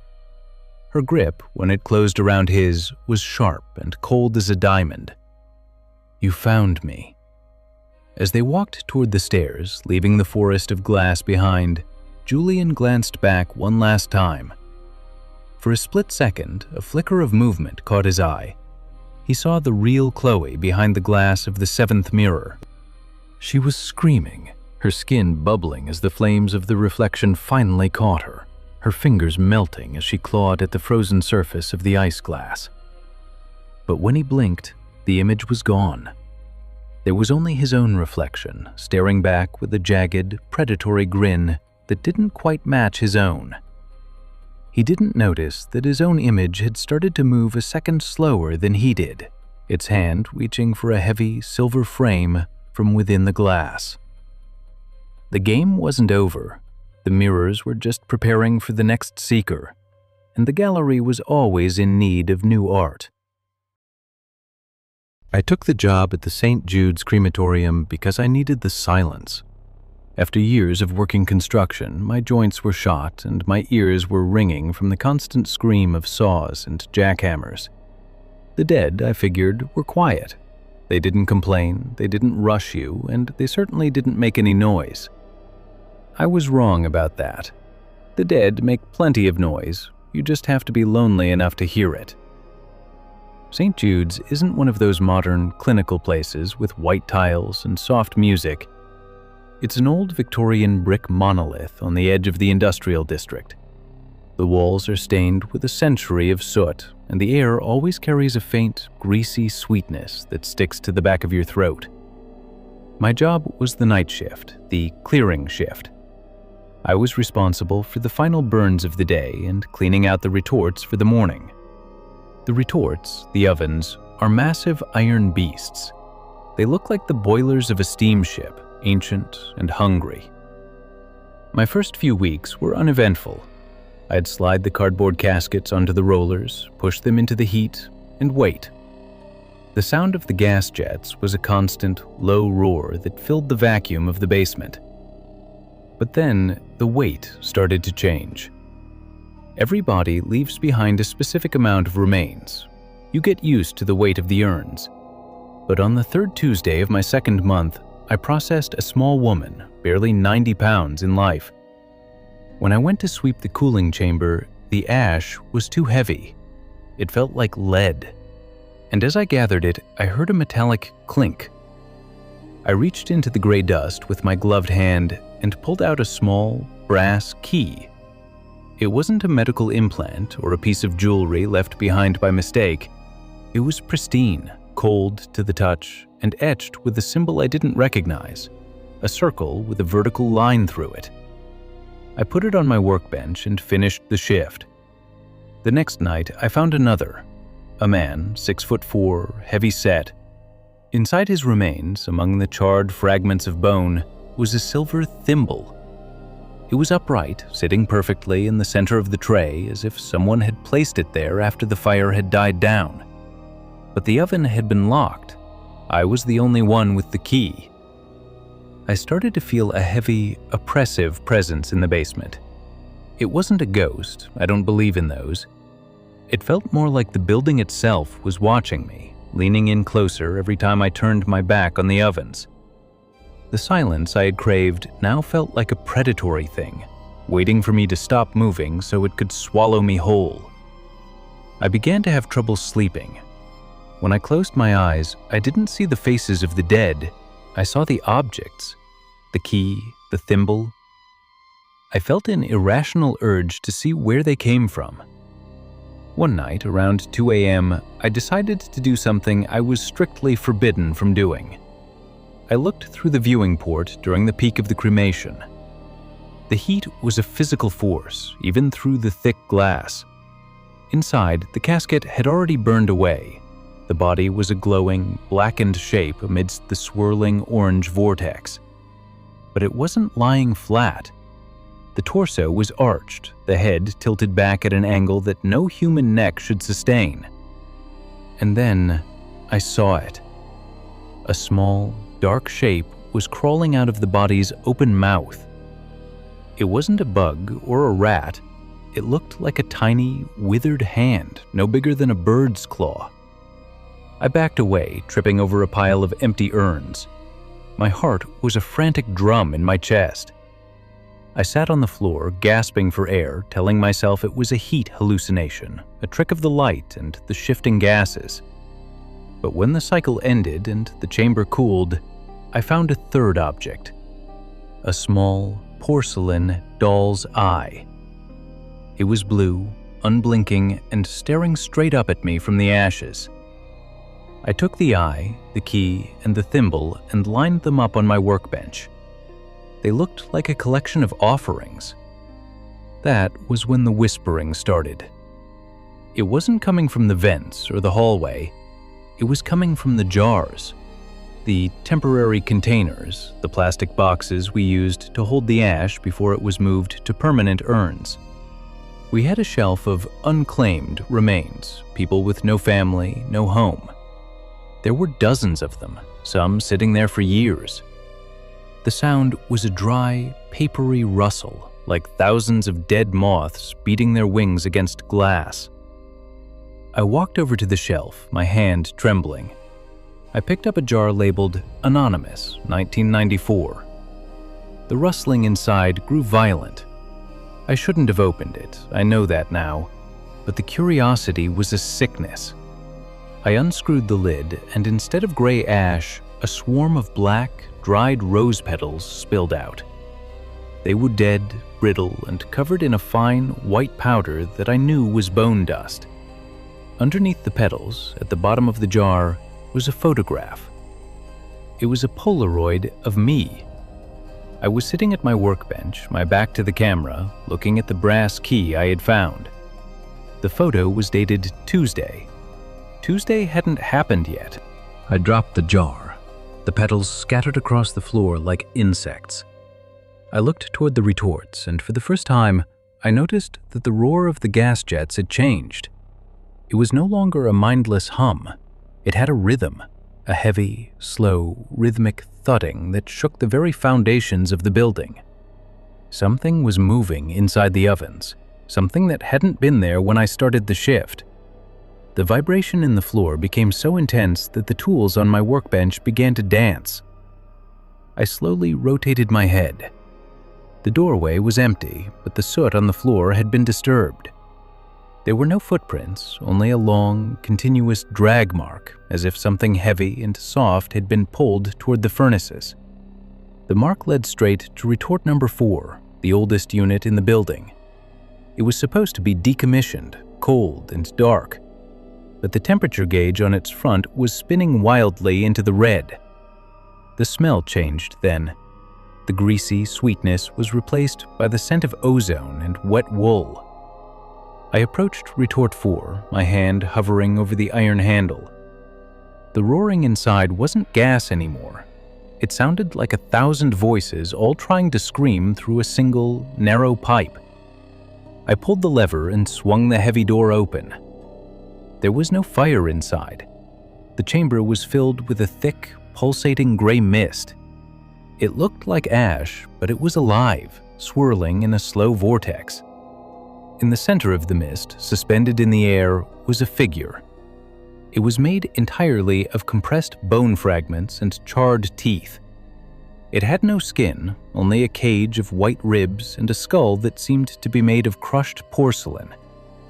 It was holding a small, silver needle, and it was methodically sewing pieces of gray shadow together.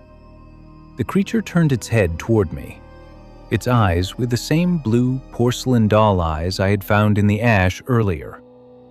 It didn't speak, but the weight of its gaze felt like a physical blow to my chest. It reached into its own ribcage and pulled out another object, a small, tarnished silver locket. It held it out to me. I took the locket with a trembling hand. As soon as my skin touched the cold metal, a flood of images hit my brain. I saw the people I had cremated. I saw their secrets, the things they had hidden in their pockets, the things they had swallowed before death, the things they had died to protect. The key I found unlocked a diary hidden under floorboards 50 miles away. The thimble belonged to a woman who had sewn a map into the lining of her husband's coffin.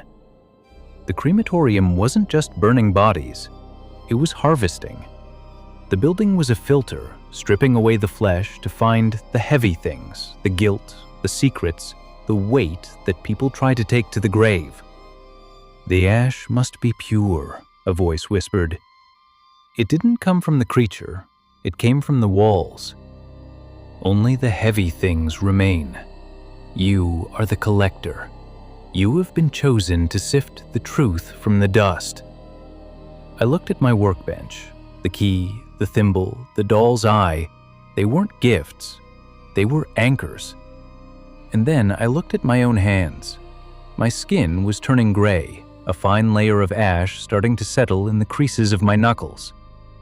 I tried to rub it off, but it wouldn't move. It was becoming part of me.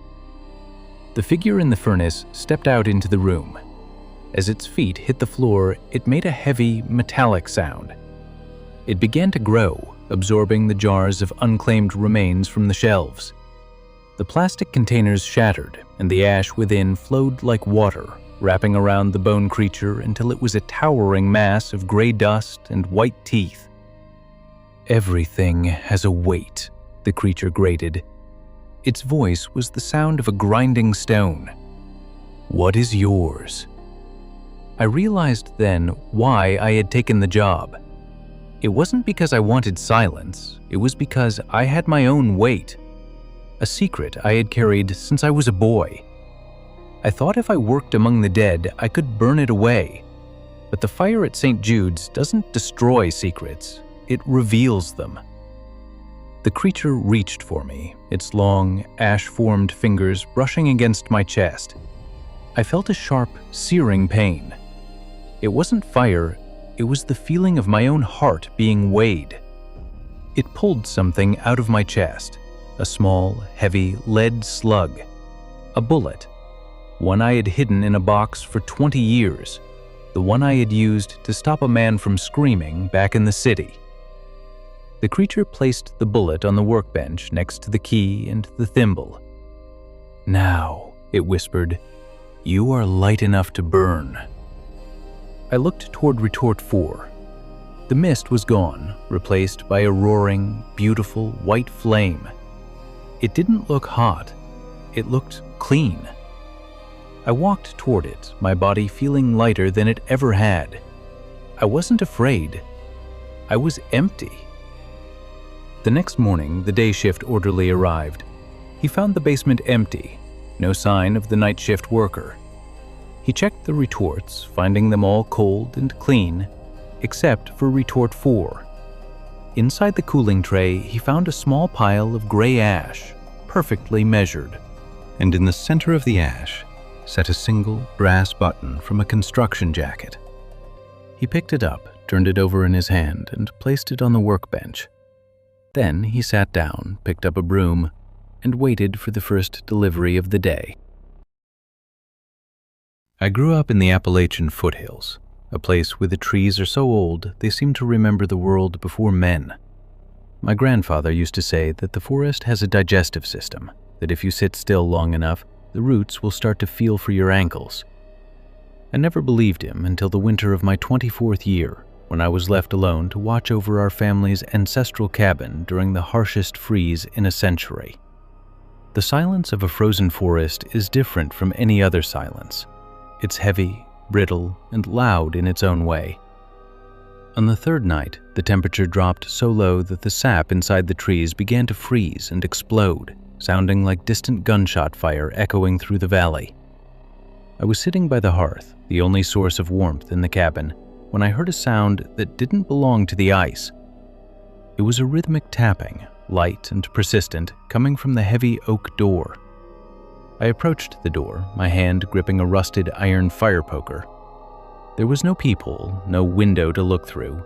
I called out, but the only response was the wind howling through the eaves. I unlatched the heavy iron bolt and pulled the door open just a crack.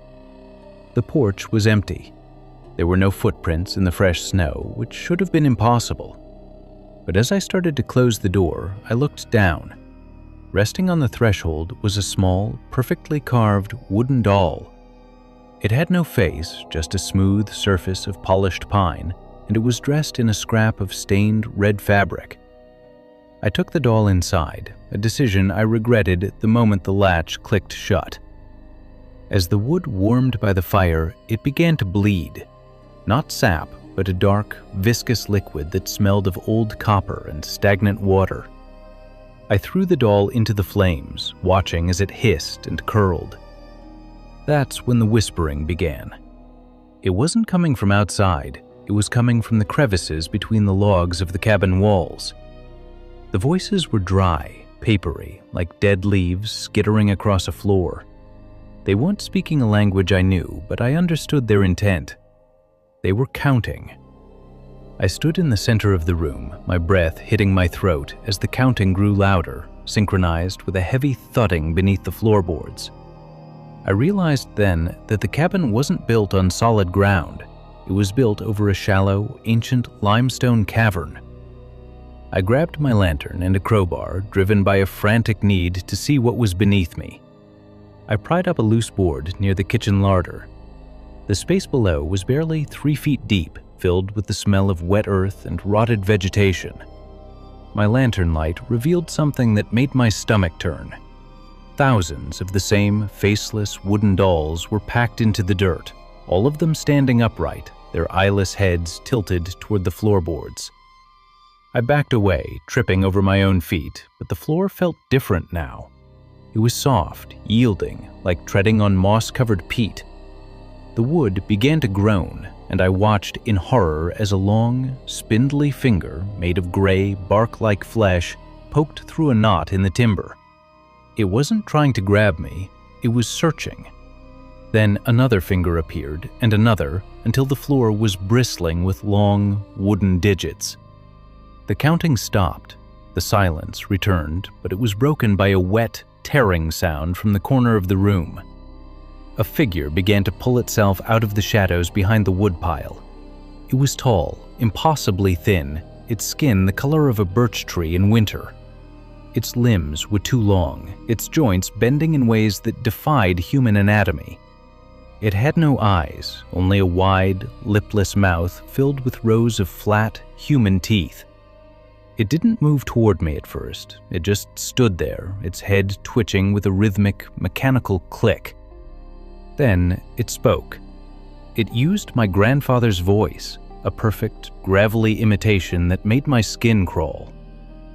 "The forest is hungry, boy," it rasped through those flat teeth. "It's been waiting for the last of the blood to return to the roots." I bolted for the door, but the wood had fused shut. The walls were bleeding that same dark liquid now, the cabin becoming a ribcage of rot.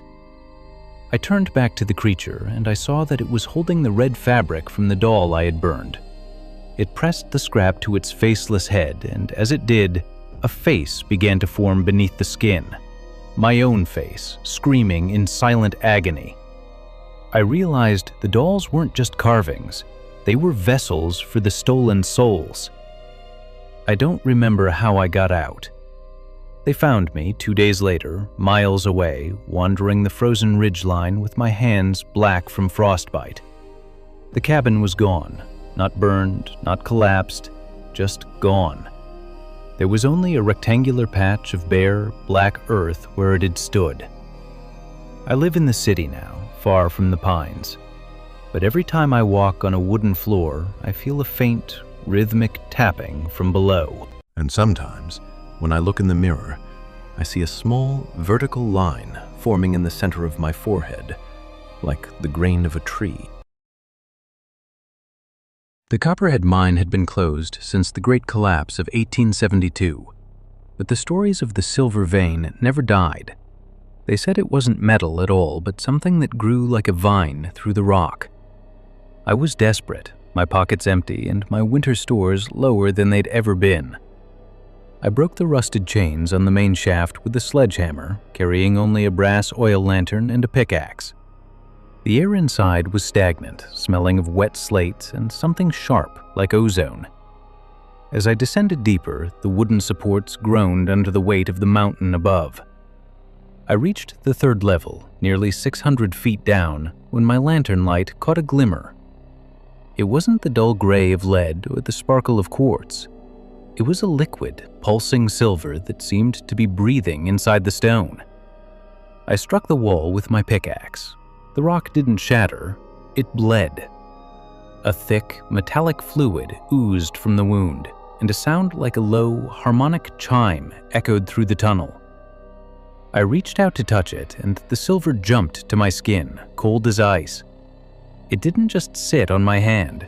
It began to map the veins in my wrist, turning them into shimmering, metallic branches. I tried to pull away, but the ground beneath my boots softened. The floor of the mine was no longer rock, but a dense mat of calcified bones, all fused together by the silver liquid. I realized then that I wasn't the first to find the vein. The missing miners from 1872 hadn't died in a collapse. They had been absorbed, their bodies turned into a living substrate for the metal. The chime grew louder, vibrating in my teeth. I turned to run back toward the lift, but the tunnel had changed. The walls were closing in, the rock faces becoming smooth and featureless like polished mirrors. In the reflection, I didn't see a man in tattered clothes. I saw a hollow shell, my eyes replaced by 2 solid spheres of mercury. A figure emerged from the darkness ahead.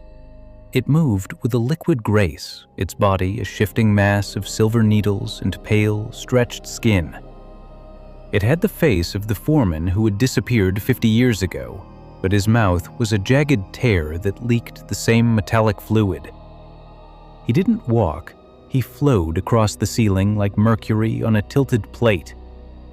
"The mountain doesn't want your labor," the foreman's voice vibrated through the air, sounding like 1,000 bells ringing at once. "It wants your structure. It needs the calcium for the vein to grow." He reached out, his fingers extending into long, sharp wires that began to weave themselves into the fabric of my coat. I swung my lantern, smashing the glass against the wall. The oil ignited, and for a moment, the silver recoiled from the heat. In the orange glare, I saw the truth of the mine. It wasn't a cave, it was a throat. The entire mountain was a colossal, inorganic organism, and the silver vein was its nervous system. Every pickaxe strike in the valley was just a pulse in its heart. The fire died down, and the cold returned tenfold. The silver climbed my legs, hardening into a suit of armor that I couldn't move. I felt my bones beginning to vibrate, then shatter as the metal replaced the marrow. I wasn't dying, I was being converted into a permanent fixture of the deep. I became a statue, a monument of silver and silent screams. The search party never found me. They said the mine was too unstable to enter. But sometimes, when the wind blows from the mountain, the townspeople hear a beautiful, harmonic chiming coming from the old shafts. They think it's the sound of wealth. I know better. It's the sound of 1,000 men, their voices turned to metal, singing to the next fool who comes looking for the vein in the dark.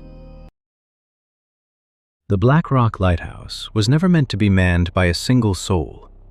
It stands on a jagged tooth of granite 3 miles off the coast of Maine, surrounded by currents that could grind a ship to splinters in minutes.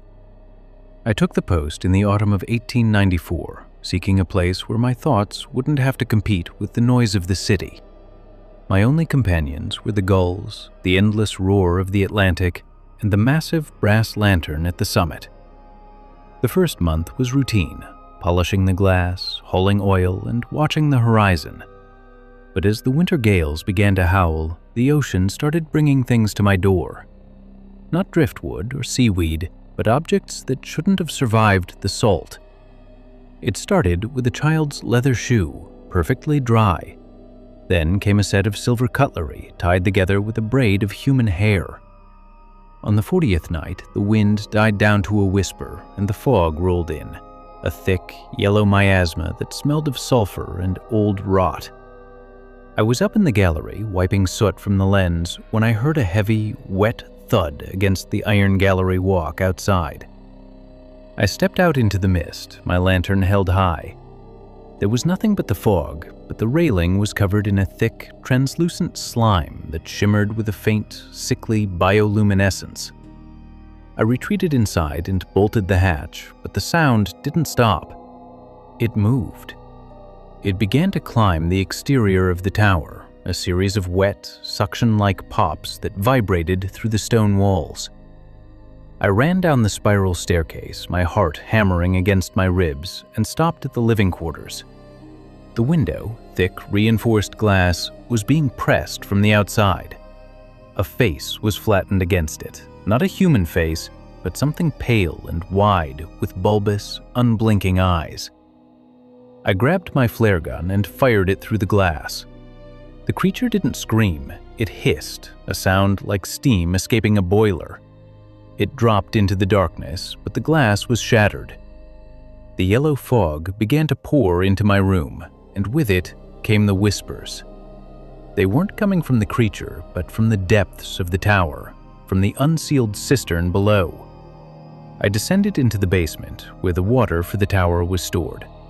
The iron lid of the cistern had been pushed aside. I shone my light into the dark water and saw them. Hundreds of bodies, perfectly preserved by the salt and the cold, floating upright. They weren't victims of shipwrecks. Their clothes were from different eras, some in rags, some in fine silk, and all of them had their mouths sewn shut. One of the bodies began to rise. It was the previous keeper, a man they told me had retired to the mainland. He broke the surface without a sound, his eyes milky and white. He pointed a bloated, gray finger toward the top of the tower. I realized then that the light wasn't for the ships. It was a dinner bell. The Black Rock didn't protect sailors. It called to the deep. I turned to run, but the fog had solidified into a heavy, suffocating weight. The walls of the lighthouse began to pulse, the stone turning soft and porous like a sponge. I reached the lantern room, hoping the heat of the fire would keep the mist at bay, but the great brass clockwork had stopped. The creature from the window was there, waiting, its body a mass of writhing, translucent tentacles. It didn't kill me. It leaned in, its breath smelling of ancient salt and drowned things, and pressed a cold, wet limb against my throat. It spoke in 1,000 voices at once, the voices of every sailor who had ever been lost to the Maine coast. "The light must never go out," it commanded. "The ocean is vast, and the hunger is older than the stars." They found me a week later, sitting in the gallery, staring at the sun until my eyes were burnt white. The lighthouse was empty, the cistern dry. They said I had a fever, that the isolation had broken my mind. But I know why I can't sleep near the shore. Every time the tide goes out, I hear the stitching in my own jaw start to pull. And sometimes, in the mirror, I don't see my reflection. I see a yellow fog filling my lungs. I've spent 12 years in Blackwood Penitentiary. You learn to live with the noise here, the shouting, the rhythmic banging on bars, the constant hum of misery. But the real horror isn't the noise. It's the silence that comes after lights out. I was a wing orderly, which meant I stayed out later than the others to finish the floor cleaning. That's how I ended up being the only one near cell 402 the night the screaming stopped. Cell 402 had been empty for months. The official word was a plumbing issue, but everyone knew the real reason. 3 inmates had occupied that cell in a single year. The first one carved his own eyes out with a plastic spoon. The second one tried to swallow his own tongue. The third one just disappeared during a midnight head count, leaving nothing but a pile of neatly folded orange scrubs on an unmade bunk. It was a Tuesday around 1 a.m. I was mopping a hallway near the end of the block. The air in that section always felt 5 degrees colder, smelling of bleach and something else, something metallic, like old blood. I passed 402 and noticed the heavy steel door was slightly ajar. It shouldn't have been. I should have kept walking, but curiosity is a death sentence in a place like this. I pushed the door open. The cell was freezing. My breath hitched in my throat, forming a faint mist in the dim moonlight filtering through the slit of a window. The room was empty, except for a small, jagged hole in the corner of the concrete floor where the drain should have been. As I stared at the hole, I realized it wasn't a drain at all. It was a mouth. A perfectly circular opening lined with what looked like jagged, calcified teeth. I backed away, but the door slammed shut behind me. There was no handle on the inside. I pounded on the steel, but the sound didn't echo. It was swallowed by the room, as if the walls were made of velvet instead of concrete. That's when I felt a hand on my shoulder. It was heavy, and it smelled of wet earth. I turned around. Standing in the corner was the man from the head count, the one who had disappeared. He was still wearing his orange scrubs, but they were tight, stretched over a body that had grown too long and too thin. His neck was elongated, tilted at a sharp angle, and his skin was the color of a bruise. He didn't have a face anymore. His features had been smoothed over like melted wax, except for a single vertical slit where his nose should have been. He didn't attack me, he just stood there, swaying slightly. Then, the vertical slit opened, and I heard my mother's voice. Not his voice, hers. She's been dead for 10 years, but I'd know that soft, trembling tone anywhere. She whispered my childhood nickname, the one nobody in this prison could possibly know. The man stepped closer, his movements jerky and mechanical. He reached out with fingers that had too many knuckles, pointing toward the hole in the floor. "It's hungry," my mother's voice whispered from his throat. "It's been waiting for someone who remembers what they did." I felt the floor start to soften beneath my feet. The concrete was turning into something organic, something that pulsed with a slow, rhythmic throb. I screamed, but no sound came out. The man leaned in until his smooth, featureless face was inches from mine. He opened the slit wider, and I saw rows of flat, human teeth inside. The next thing I remember is the morning guard found me passed out in the hallway. The door to 402 was locked tight. He laughed and told me I must have slipped on the wet floor. But when I got back to my own cell and took off my shirt, I saw them. Faint, blue bruises in the shape of long, multi-jointed fingers wrapped around my ribs. And in my pocket, I found a small, jagged piece of concrete that looked exactly like a human molar. I don't go near that wing anymore. But sometimes, when the prison goes quiet at night, I can hear the sound of something heavy dragging itself through the ventilation ducts above my head. And then, the whispering starts.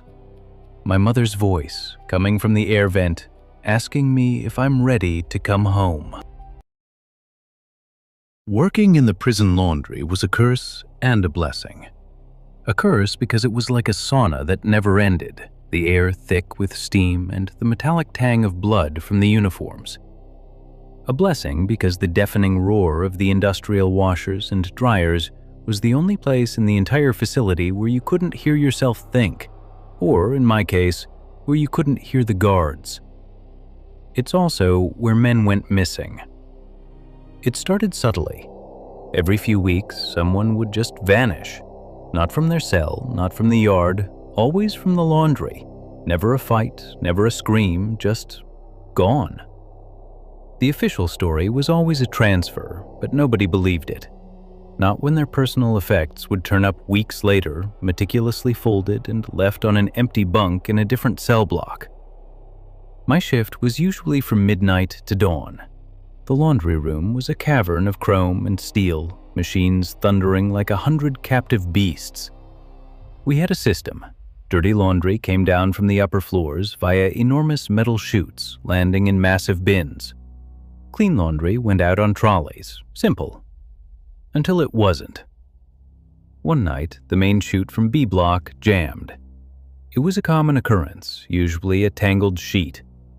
I grabbed a flashlight and a long pole and climbed onto the loading platform. The chute was a dark, narrow tunnel, reeking of stale detergent and something else. Something distinctly rotten, like old meat. I shone my light up. The jam wasn't a sheet, it was a man. He was stuck face down, his orange uniform torn. His body was unnaturally contorted, as if someone had twisted him into a pretzel. As my light hit him, I saw that his back was covered in deep, parallel gouges, like something had tried to climb him. I prodded him with the pole, trying to free him, but he was wedged tight. Suddenly, I heard a faint scratching sound coming from above him in the chute. It was a light, rhythmic, like fingernails on metal. I shone my light higher. Nothing, just the dark, greasy interior of the chute. I called out, "Hey, who's up there? The chute's blocked." The scratching stopped. Then a low chuckle echoed down the metal tube. It wasn't human. It was dry and rattling, like stones in a tin can. And it was coming from directly above the stuck inmate. The man in the chute groaned, a low, guttural sound, and then his head slowly lifted. His eyes were wide, bloodshot, and filled with a terror so profound it made my stomach churn. His mouth opened, but no words came out. Instead, a stream of thick, black tar dribbled from his lips. That's when I saw the hand. It was reaching down from the darkness above the inmate, a pale, spindly hand with fingers that were far too long and thin. It slowly wrapped itself around the inmate's exposed neck, gripping tightly. The inmate's legs began to kick wildly, slamming against the sides of the chute with dull thuds. I screamed, dropping my pole. The thing above didn't let go. It began to pull. Slowly, methodically, it dragged the inmate upwards into the pitch blackness of the chute.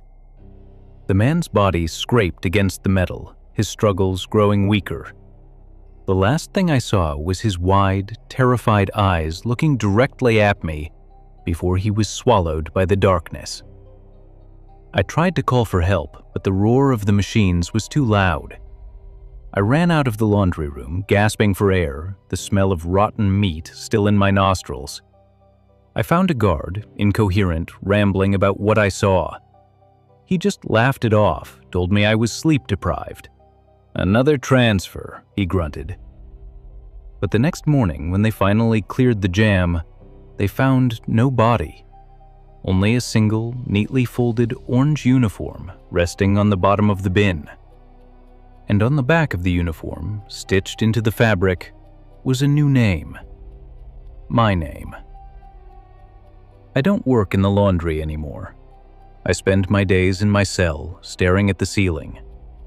I hear the distant rumble of the machines, even through these thick walls.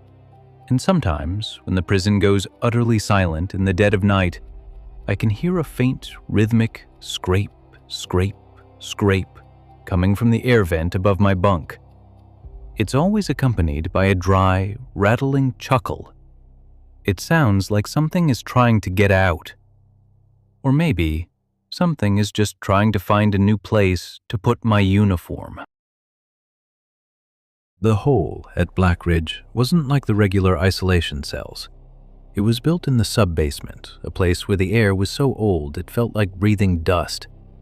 There were no bars, only a solid steel door with a sliding slot for food. No clock, no light, no sound. They put me there for 30 days after the riot. By day 10, I had memorized every crack in the floor. By day 15, the cracks started to move. It began with the cold, not just a draft, but a localized freezing point that sat right in the center of the cell. I would curl up in the corner, clutching my thin blanket, watching my breath plume in the dark. That's when the scratching started. It wasn't coming from the walls or the door, it was coming from the ceiling, directly above my head. Like something with very long, very sharp nails was trying to peel back the concrete. I shouted for the guards. I pounded on the door until my knuckles bled, but the slot stayed shut. The scratching grew louder, turning into a rhythmic, wet, tearing sound. I stared up into the pitch blackness, and for a split second, the ceiling seemed to ripple. A single, long, pale finger, white as a maggot and twice as long, poked through the solid stone. It wiggled for a moment, then withdrew, leaving no hole behind. That night, I didn't sleep. I sat in the center of the cell, my back against the wall, staring. Around 3 a.m., the temperature dropped so low the walls began to frost. And then a voice came from the darkness. It didn't come from a person, it came from the corner of the room, as if the shadows themselves were speaking. It was a perfect imitation of the warden's voice, authoritative, cold, and precise. 30 days is a long time, Miller, the shadow whispered. Long enough for your body to forget what it means to be solid. I saw a figure begin to manifest in the frost on the wall. It wasn't a man. It was a tall, spindly thing with limbs that looked like knotted rope. It didn't have a face, just a wide, lipless, horizontal slit that ran from ear to ear. As it stepped out of the wall, its feet made no sound on the concrete. It moved with a jittery, frame-by-frame motion, its head twitching from side to side. The creature leaned over me. I could smell it, a sickening scent of formaldehyde and rotting lilies. It opened its mouth, and instead of a tongue, I saw hundreds of tiny, translucent human hands reaching out, grasping at the air. It leaned in closer, and the warden's voice came out of that horrific mouth again. "Do you know what happens to the men who don't come out of the hole? They don't die, they just thin out." The creature reached out and touched my forehead with one of its long, needle-like fingers. I couldn't move. I felt a sensation like ice water being injected into my brain. My memories, my mother's face, my first car, the smell of rain, they started to flicker and fade like a film reel melting in a projector. The creature was eating them. It was feeding on the things that made me, me. Every time it took a memory, the creature became more solid, more human-looking. Its skin began to tan, its limbs shortened. It was stealing my shape. I realized with a jolt of pure terror that when the door finally opened on day 30, I wouldn't be the one walking out. Something else would be wearing my orange scrubs, speaking with my voice, and living my life. I spent the next 2 weeks fighting for every thought. I repeated my name, my birth date, and my mother's maiden name over and over until my throat was raw. The creature stayed in the corner, watching me with those non-existent eyes, its mouth twitching in a silent laugh. It grew more like me every day. It even grew a mole on its cheek in the exact same spot as mine. On the final morning, I heard the heavy clank of the bolts. The door groaned open. The light from the hallway was blinding. I tried to stand, but I felt light, almost weightless, as if my bones had turned to glass. I looked toward the corner. The creature was gone. Or so I thought. The guard looked into the cell and frowned. "All right, Miller, time's up. Let's go." I walked out, but as I passed the guard, he didn't look at me. He looked through me. He walked right past me into the cell and helped someone else up. Someone who looked exactly like me, sounded like me, and even had the same scar on his chin. They led him away, and as he turned the corner, he looked back at me and winked. I'm still here. I'm still in the hole.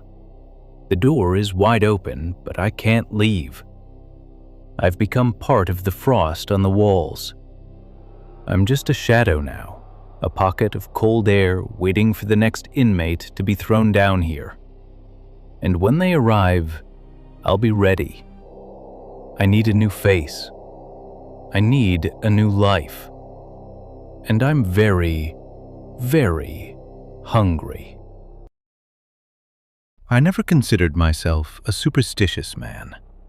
As an architect, I believed in load-bearing beams, reinforced concrete, and the cold, unyielding precision of right angles. To me, the world was a structure that could be measured, drafted, and mastered. But everything collapsed into chaos on the Friday I returned to my ancestral home in Blackwood Hollow to settle the estate of my late uncle, Silas. He was a man of jagged edges and shadowed corners, a hermit who refused electricity and claimed the house possessed its own heartbeat. We called him a madman, a relic of a simpler, more fearful age. But back then, I didn't know the rule of the 13. I arrived at the gates of the estate on Friday, November 13th. An autumn fog was crawling over the rusted wrought iron like a living shroud, and the house itself looked like a bleached skeleton washed up on the shores of time. Inside, it smelled of stale dust and something sickly sweet, a scent that reminded me of old incense used to mask the smell of rot. My first task was to reach the study on the second floor. Silas had left a single, cryptic instruction in his will. "Count the steps, Arthur, and if you ever reach 13, never, under any circumstances, let your weight fall upon the last." I laughed as I stood at the base of the staircase. It was exactly the kind of nonsense you'd expect from a man who died alone with only shadows for company. I began to climb. 1, 2, 3. The wood groaned under my boots like the bones of an old giant. 10, 11, 12.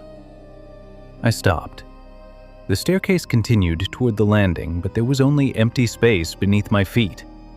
There were exactly 12 steps. Silas, in his senility, had simply miscounted.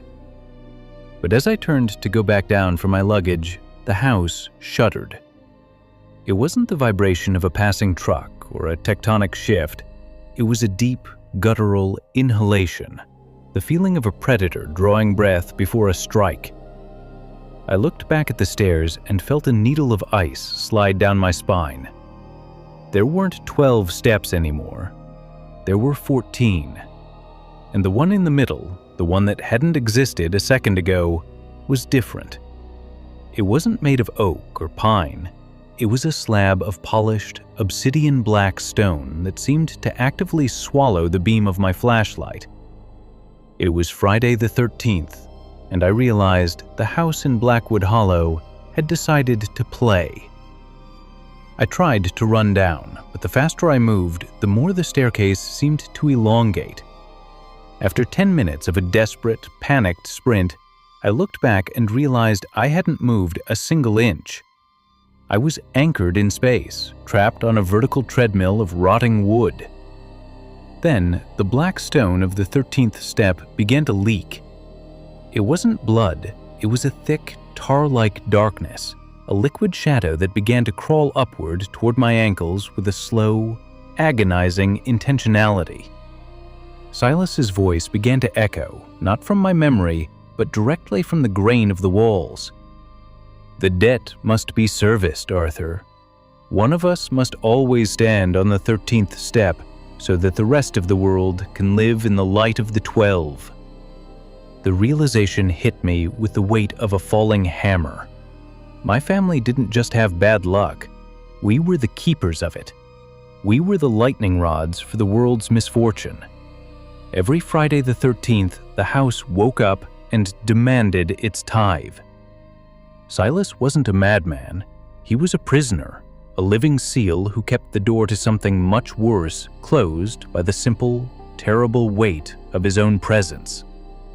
And now that he was dead, the house had chosen me to fill the void. The darkness from the 13th step coiled around my ankles. It was cold, so cold that it bypassed pain and went straight to a numbing, hollow void. I tried to draw a knife to cut myself free, but the metal turned to gray ash in my hand. The laws of physics had been suspended. Time began to stretch and warp like heated plastic. I saw flickers of my own future, countless hours spent in the suffocating silence of this house, watching the seasons change through the window while I remained shackled to this staircase. "Please," I screamed into the dark. "Take anything else. Take the money. Take the land." The house answered with a silence that made my ears bleed. The 13th step beneath me began to give way, sinking into a pit that shouldn't have existed beneath the floorboards. In the depths, I saw them. The shadows of my ancestors, the missing cousins and uncles whose names were never whispered at family dinners. They were all there, a human chain of misery, their weight providing the ballast for the reality everyone else took for granted. In the final second before the darkness pulled me under completely, I saw the calendar on the wall in the foyer. The pages began to flip with a violent, mechanical speed. November, December, January. They snapped shut on Friday, February 13th. I understand my role now. I am no longer an architect. I am the architecture. I am not the builder. I am the material. I sit on the 13th step and I wait. I wait for the next member of the bloodline to open those rusted gates on a cold, unlucky morning. Perhaps it will be my son or a nephew I've never met. And when that day comes, I will be the voice in the walls. I will be the one who whispers to them, "Count the steps, Arthur." If you hear a creak in your house tonight that wasn't there before, or if a staircase seems a little longer than you remember, do not go up. Stay in the safety of the light, because on Friday the 13th, the house doesn't care if you believe in superstitions. It only cares that your skin and bones are the perfect grout for its cracks. The city is full of missing spaces. If you look at the elevator panel in any skyscraper in Manhattan, you'll see the jump from 12 to 14. We treat the 13th floor like a mathematical error, a ghost in the machine that we can simply bypass by renaming it. As a city inspector, I've spent 20 years navigating these non-existent levels. I've seen the utility closets, the server rooms, and the HVAC systems that occupy the space where the 13th floor should be. But I never encountered the collector until the Friday that the clock stopped at 12:13 p.m. It was Friday, March 13th. I was inspecting the foundations of the St. Clair building, a jagged shard of glass and black granite that had been cursed with construction accidents since the day the ground was broken. 6 men had fallen during the framing, 3 more had vanished during the electrical phase. The owners were desperate to open, and I was the one tasked with signing off on the structural integrity. I was in the service elevator, heading for the basement, when the lights flickered and the floor indicator began to spin wildly. The car didn't drop, it ascended. It climbed with a speed that made my stomach churn, the numbers on the LED display blurring into a mess of red lines. When it finally lurched to a halt, the door didn't slide open. It tore open, the metal shrieking like a wounded animal. The display didn't say B2, it said 13. I stepped out into a hallway that felt like it was made of cold, pressurized air. The walls weren't drywall or concrete, they were composed of thousands of discarded objects, broken mirrors, rusted ladders, umbrellas that had been opened indoors, and black cat skeletons preserved in resin. It was a museum of every superstition humanity had ever conceived, a physical manifestation of the luck we throw away. "You're late," a voice whispered. It didn't come from behind me, but from the vents above. I turned and saw a man standing at the end of the hall. He was wearing a suit made of shattered glass, and every time he moved, he emitted a sound like 1,000 mirrors breaking at once.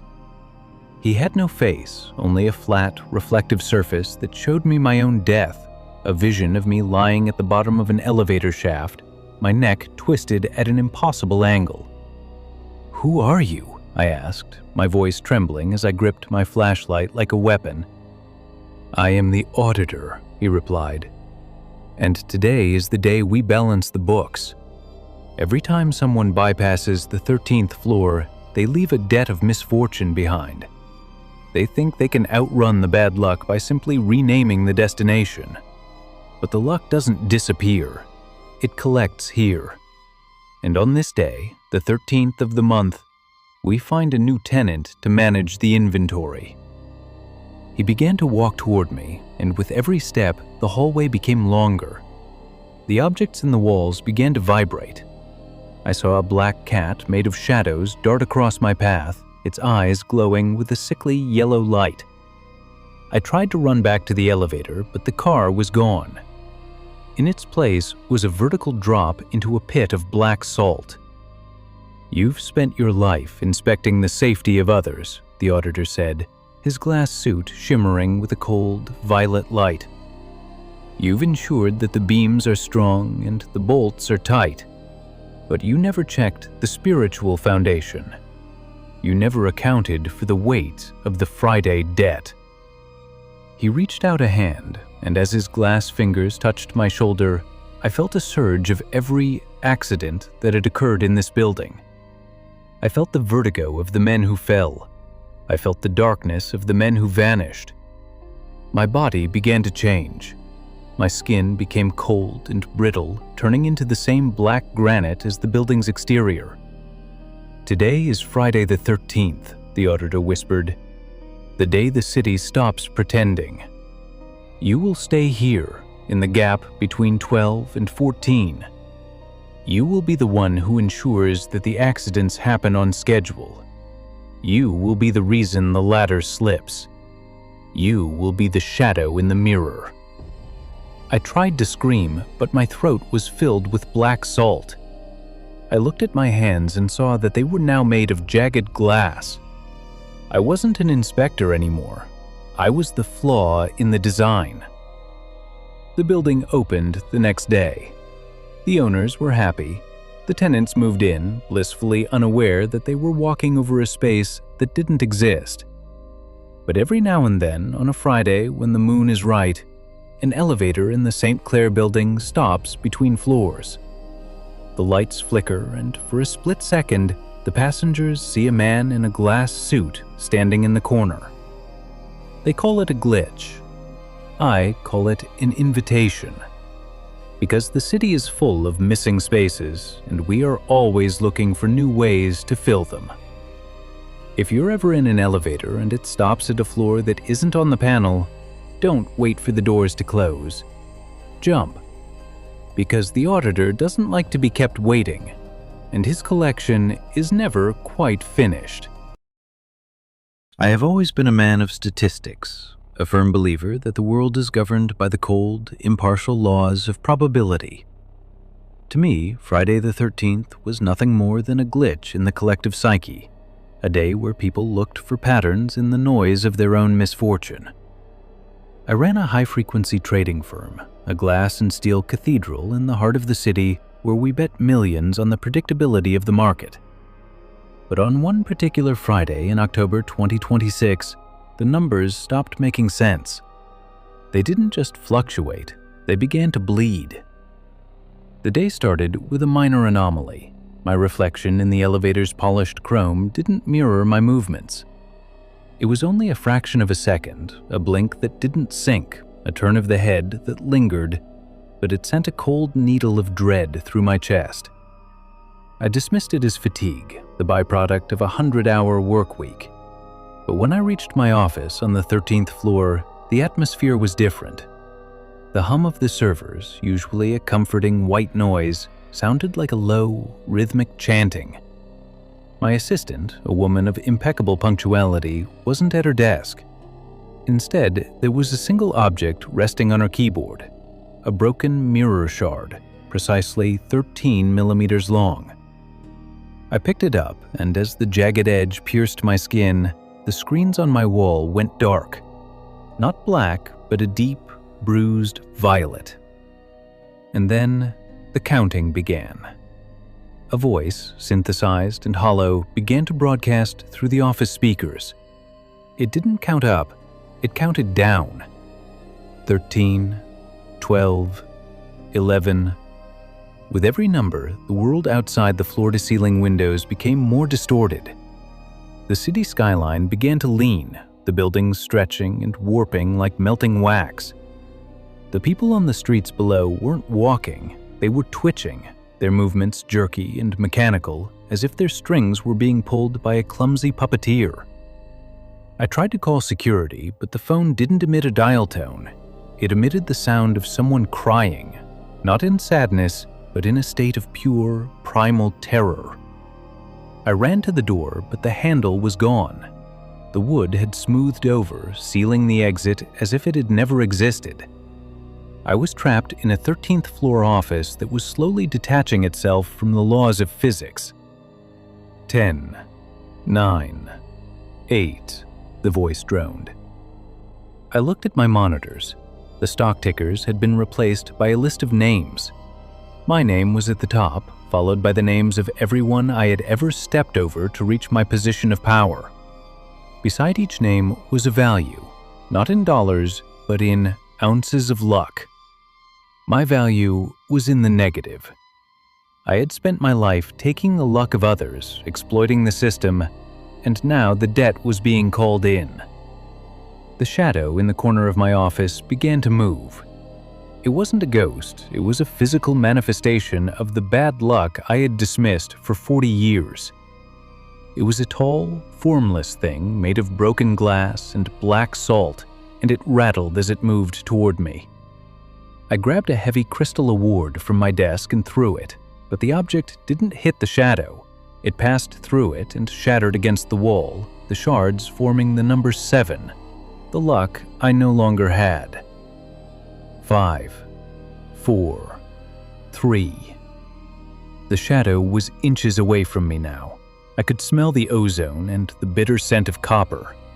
It reached out a hand made of jagged mirror fragments, and as it touched my forehead, I didn't feel pain. I felt the memories of every unlucky accident I had ever witnessed, the car crashes, the lost jobs, the broken homes, flowing into me. I realized that Friday the 13th wasn't a day of bad luck. It was a day of reckoning. It was the day the universe balanced the scales. 1, 0. The office didn't explode. It didn't disappear. It simply became silent. The city outside was gone, replaced by an infinite gray void. The counting stopped, and the voice spoke one final word: default. I am still in the office. I am the shadow now. I sit at the desk, watching the violet screens, waiting for the next Friday the 13th to arrive. I am the debt collector of the universe, the one who ensures that no one gets a free ride on the luck of others. If you feel a chill this Friday, if you see a flicker in your reflection that shouldn't be there, don't blame the date. Blame the debt you've forgotten to pay. Because on the 13th, the market always closes, and the payment is always made in full.